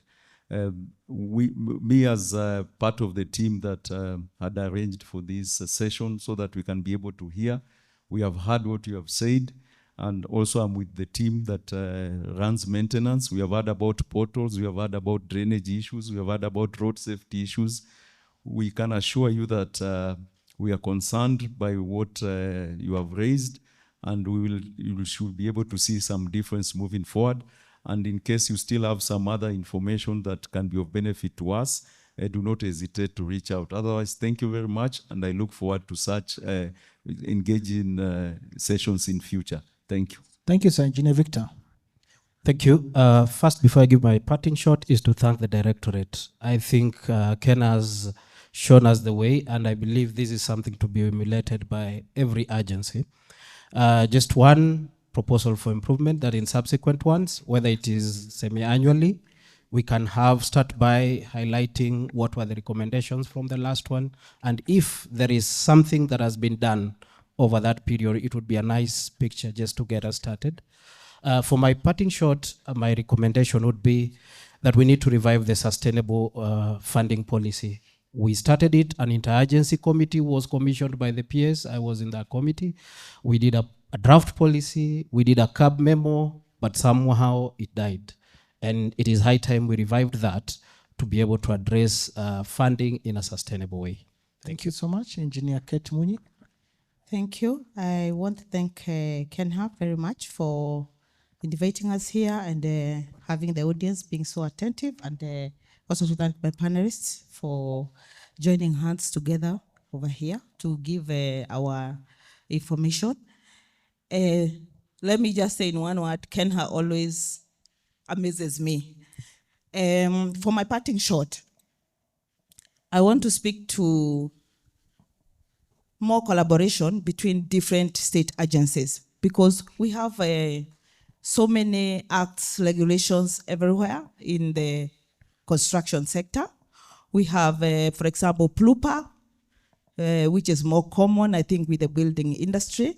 We have a building code, which has been developed recently in 2024 by NCA, and it's already working. The road sector has their road manuals.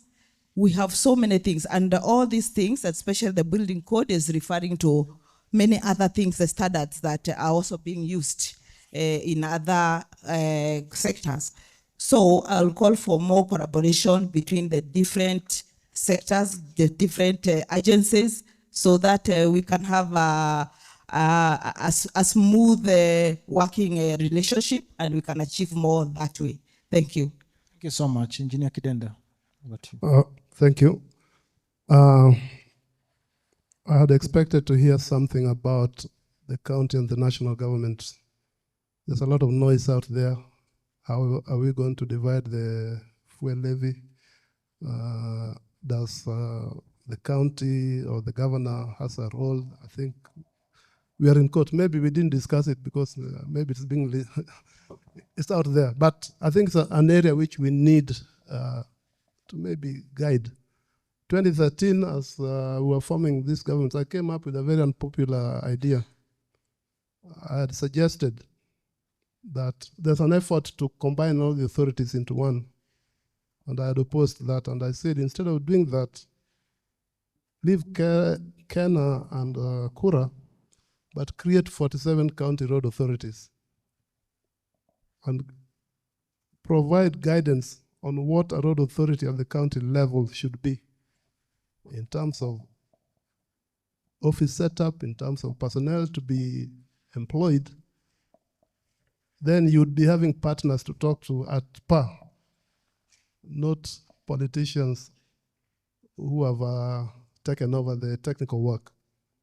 So should you have an opportunity, maybe not, that's not the answer, but we need to look at how do we ensure that at the county level, we do have people who are responsible and technical, who we can deal with, so that if there's any overlap, you're overlapping with your fellow technical people, not MCS. Number two, I believe in learning and relearning and unlearning. In the world we are, things are changing so fast. So like some of us, what we learned, we don't come here very confident because X number of years later, things have changed. And that applies to you. If you come into KeNHA at the age of 25, by the time you are 40, maybe you need to unlearn some of the things which you've been doing. And I think a forum like this is useful. So it's not just learning and unlearning, but it's also training and retraining. I think that I want to commend, and let's continue doing this. Last but not least, as a young engineer, I was told in some meeting somewhere that the roads have two enemies, water and politicians. And as a country, we have plenty of both. So let us navigate and maintain our roads. Thank you. God bless you. Thank you, sir. Thank you so much. Thank you very much. Engineer Rege. I think all said, it combines together to your the KeNHA motto. That is better highway, is it? But what? Quality highways and better connection. That is what's the motto of KeNHA. All that which has been discussed. And one thing which I have to re-emphasize is what my colleague has said, that the political pressure, if he was to conform or go in accordance with the political pressure he had at that time, we would not be having this kind of structure. So, and even ourselves, when we are forming the authorities, we had to avoid some political pressures in a very subtle way. You don't need to be confrontational. No. You are logic. You are people who have done some logic. You need just to be very diplomatic and engineering-wise. I remember one time, People's President, I was supposed to get, somebody was supposed to give us bitumen. But the bitumen he was giving us was substandard. It was a very high up in the politics. So what did I have to do? That when we are doing the Nairobi-Mombasa Road, all what I had to tell him, you know, this is a World Bank project. And the World Bank requires certain qualities. And we submit this test to them. Surely we don't do that, but when he heard about World Bank, he left us alone. And that's how we managed to finish our project with the best bitumen so far, which was at that time was called. So the political pressure is the one you need to avoid. So very much. Another thing is, sorry to repeat, the training. NCA, the contractors need to be trained. And I think we have kept it. What makes me happy nowadays, as opposed to what we used to have before, when I go to the road and I see how they are doing pothole patching, see, cutting neatly, this one, I don't know whether that one comes from TSA, but it is from you people. So training both the contractors and the engineers, more so contractors, so that they don't have that quarrel all the time. So we need to do those training every now and then, and we have I think we have the habit to help the contractors on that. Otherwise, I'm very, very grateful. This thing would have not been possible if KeNHA was self-looking. You are doing something which surprised us. You are thinking outside the box. Thank you very much. Thank you so much. And finally, Engineer Kogi. Thank you, people's president, or you're no longer aspiring people's president, but for me, his parting shots first is to thank the organizers, KeNHA, DG, this is splendid, but two is to bring ourselves back to maintenance and why we are here. And I must say that at where I was MTRD, one of our main objective was how do we reduce the cost of construction and maintenance and also improve on the quality of work of the roadworks. And that's one of our pillars, was one of our pillars. And because we believed there is no money which is enough. I can assure you, even if Kenya Roads Board collected double what they are collecting now, it will still not be enough. It will still not be enough. That's for sure. So how do we make the available money or the available funds, how can we optimize on the use of that? And that's where was our objective. And some of it is because of what we do, the practices we have, the wrong application of treatment. Like I mentioned AC, you see AC today on a road here, waterlogged, and KeNHA said the enemy, one of the enemies, AC and water do not mix. Is like priest and alcohol, or those mix? They don't mix. Yet there are better treatment and easy treatment, as my colleague there, Ochieng, said, which is drainage. One of the things that we did in MTRD is evaluate our roads and look at the root cause of failures or weaknesses. And what went up there was drainage. Almost all roads where their failures manifested very fast, drainage was one of the main things. And that we were taught in the university. So it is not something new. So the issue is, why do we repeat doing the same thing, the same way? There is a pothole that there is one of the roads I used to go home. And one person asked me, engineer, why are you people always repairing that hole? Because come next rain, for sure, the pothole will be there. And unfortunately, sometimes you are put at a corner. Why you engineers don't think? You know, that's the question, the things they start telling you. So to us is, how do you apply the funds that we have in an optimal way, and therefore the right treatment, which comes from the right evaluation, because unless you evaluate and find the root cause, which is there in all professions, the QA, the quality issues, is always about that, looking for data. Whatever we are doing, unless we have the root cause. If I go to the hospital and they don't know what my problem is, then chances are they'll either kill me or give me a broad spectrum that might cure whatever I have inside my body. So that is one, and it's very important. Two, in the issues of innovations, it is very important. We came up with the new design manuals mentioned.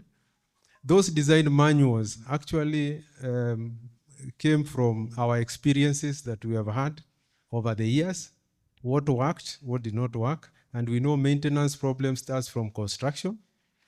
So if we address construction properly, including the adequate drainage, then we know a lot of maintenance issues will be resolved. So in there, we also, in the manuals, we also have a lot of performance-based materials. Basically, that's the way to go. It's no longer the old ways you are doing things. It's more of performance, including the bitumen products. It's more of a performance. That is in that manual, or in that set of manuals. And new products are coming in and, of course, being taken up. What I would urge is we start using what we already have, which is a step forward from what we had earlier.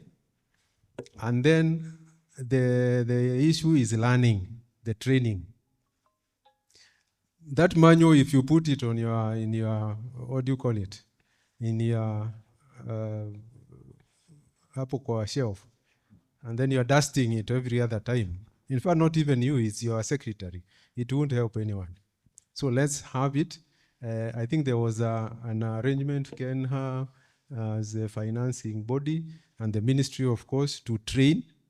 That has to be trained all the way from the engineers. We may assume that engineers know everything, but they need to be reminded. Going all the way to contractors, including the county level, because that's where most of the money is going. So that is, and then lastly, I want to emphasize, after all those training, engineers and technical staff to take time in the projects, either maintenance or construction, to supervise those projects. Any contractor, even the best contractor, if he's not supervised, chances are you may not get the product that you would have wished for. So we can save a lot of money in terms of maintenance or even construction if we properly supervise these people or these contractors. And that is why you find one contractor performing very different with two different supervision teams. It is just the level of engagement. So with all that, I think we are very thankful, KeNHA, for this opportunity. And let's keep on preaching and let's get more innovative. Thank you very much.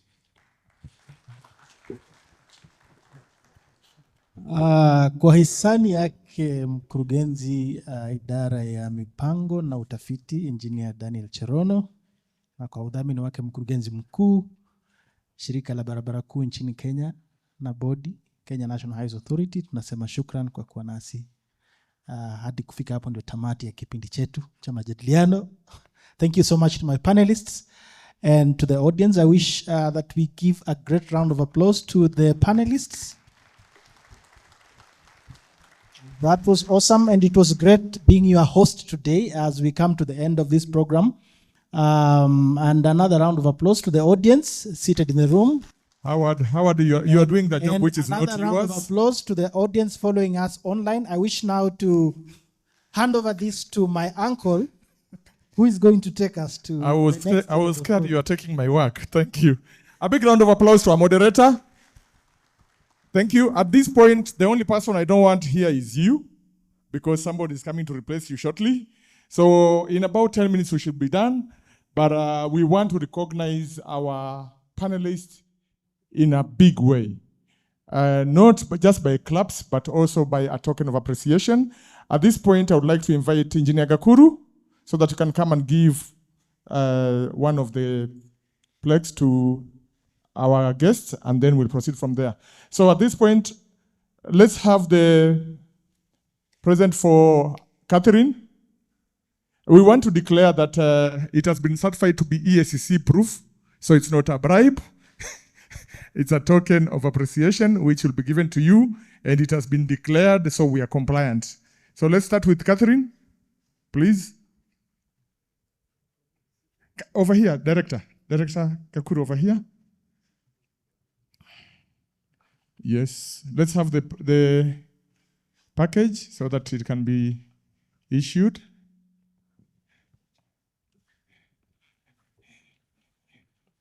Yes, please, come over.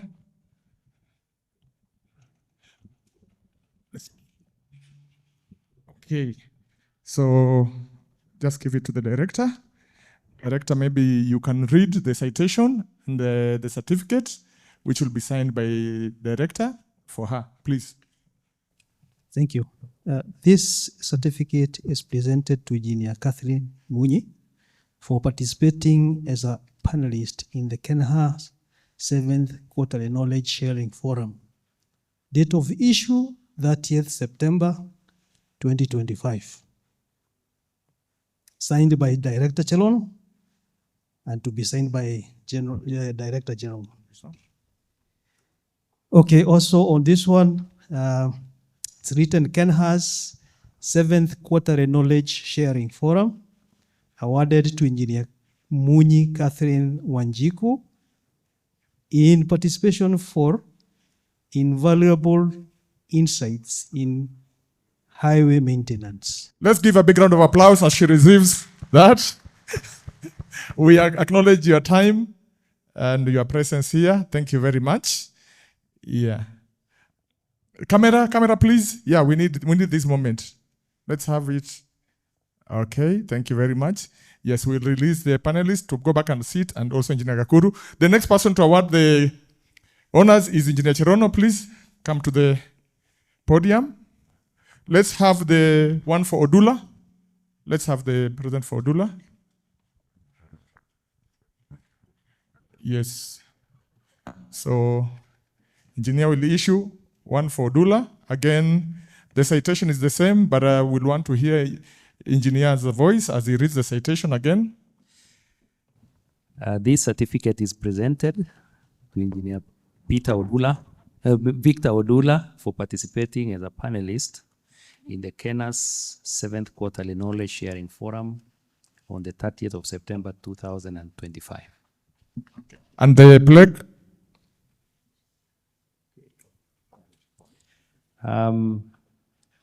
KeNHA's 7th Quarterly Knowledge Sharing Forum awarded to Engineer Victor Odula in appreciation for invaluable insights in highway maintenance. So thank you very much. Thank you. A big round of applause to Engineer Odula and also Engineer Cherono for that award. Let's have the photo, please. Is it okay if they move here? Yeah, please move in front. Thank you. Yes. So, Engineer Odula, you can declare that it is EACC compliant.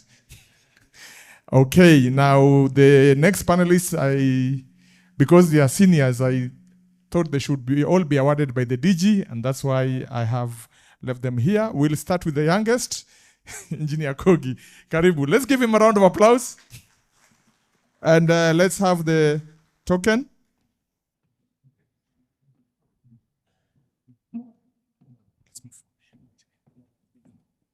Again, please read the citation on the certificate and the plaque. Certificate of appreciation. This certificate is presented to Engineer Kogi Kirima for participating as a panelist in the KeNHA 7th Quarterly Knowledge Sharing Forum, date of issue 30th September 2025. And the plaque. KeNHA 7th Quarterly Knowledge Sharing Forum awarded to Engineer Kogi Stephen Kirima in appreciation for invaluable insights in highways maintenance. Thank you. A big round of applause, and then let them have a photo session there. Thank you, Engineer Kogi. You have been very invaluable to our organization. Okay. Now, Engineer Orege, who is well known to us as a former director, KeNHA. Let's have the certificate and the plaque. Yeah, again, in the same way, we'll allow you to read the citation on the certificate and then the plaque. This certificate is presented to Engineer Kerry Okwiri Orege for participating as a panelist in the KeNHA 7th Quarterly Knowledge Sharing Forum on 30th September 2025. Then there is the KeNHA 7th Quarterly Knowledge Sharing awarded to Engineer Orege Kerry Okwiri in appreciation for invaluable insights in highway maintenance. A round of applause. Can we have the photo session? The photo session, please. Thank you. Incidentally, that photo also is a photo of a mentor and a mentee. And last but not least, a round of applause as he stands, Engineer Kidenda, who is also well known to us with a lot of history. We'll have him awarded again by the DG. Yeah? Let's have this certificate is presented to Engineer Mesha Kidenda for participating as a panelist in the KeNHA 7th Quarterly Knowledge Sharing Forum on 30th September 2025. Then there is the KeNHA 7th Quarterly Knowledge Sharing Forum awarded to Engineer Kidenda Mesha Kotieno in appreciation for invaluable insights in highway maintenance. Thank you. A big round of applause and then a photo session.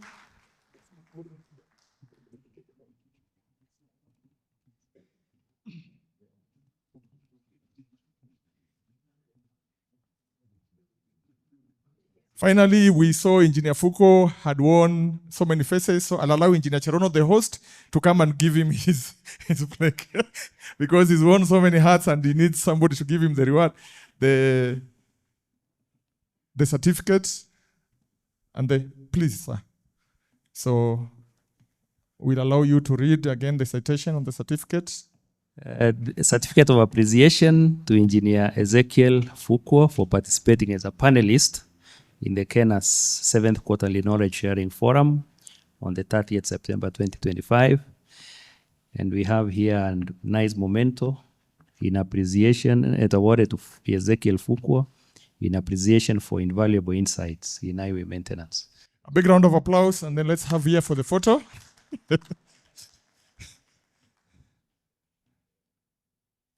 Okay, thank you. So don't go, engineer. We want to do group photo session. Please stand and come in front of the podium. The panelists and our director. Engineer Gakuru also join, please, for the photo. Our directors and the panelists.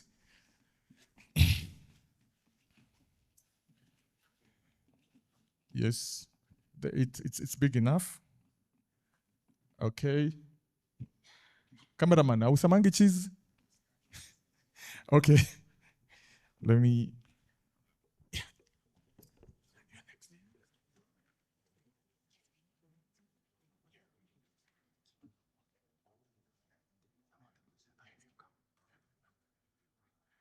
Thank you. The panelists can remain standing, and then I'll have directors exit so that the presenter and the team that made this happen can take the photo with the panelists. So Tergin, Engineer Semutwa, Engineer Nzioka, Daktari, and Howard, please come and join the panelists for a photo, and the DG.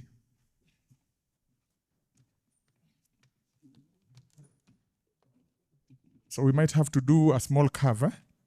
We might have to do a small curve so that we fit in everybody. Yeah, sure. Okay, Semutwa, Nzioka, and yes.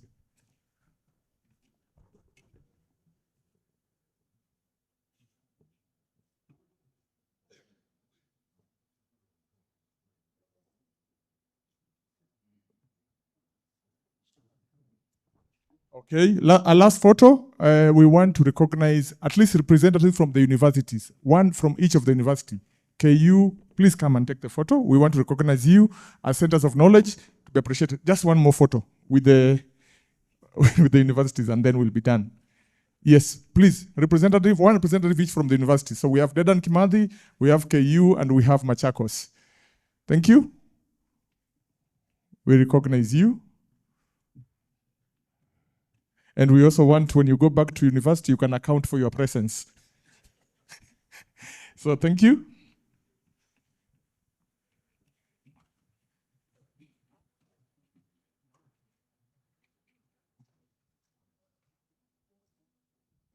Okay, we can release the panelists to sit and then close. Also DG. So thank you everyone. We've done a great job. We've been patient. We have come to the close. Can we give ourselves a big round of applause for being patient, for taking the time to be here and everything. Without you, this session would not amount to much. So we really appreciate you. And before we close, I'll allow the lady of the moment, the person who made this happen, to come and give a vote of thanks. Ladies and gentlemen, let's give it for Dr. Victoria to do the vote of thanks. Thank you very much. It's good to see you all at 1:30. First of all, allow me to start with this very high delegation to say thank you very much. Engineer Kogi, Engineer Rege, Engineer Kidenda, Engineer Catherine, Engineer Dulo, our director, Engineer Fuko, asanteni sana. Some of us have learned a lot, especially from the background of KeNHA. So we appreciate the memory, we appreciate the insight, we appreciate the experience that you have had over the years, and we appreciate the fact that you took your time to come and help us to appreciate that as well. So thank you very much to our panelists. And I'm turning to Engineer Kibet. Didn't he do a good job? Let us appreciate him. Thank you very much, Engineer Kibet. You have done well. You have enabled us to understand maintenance, the issues you are grappling with, and how you are innovatively creating solutions. And to the rest of us, we are joining team maintenance to also try and help them find solutions to the issues that they are grappling with. Thank you very much, team maintenance, led by the director, Engineer Semutwa, Engineer Nzioka, all the RDs, all the corridor directors, asanteni sana sana. This has been amazing. And I would like to also thank our guests from different institutions, MTRD, asanteni sana for coming. And now you have heard the other challenges that we are having as you're doing research. We can also think about researching on those areas together. And thank you, people from academia. Asanteni sana. You have heard the issues. So now we can direct our research appropriately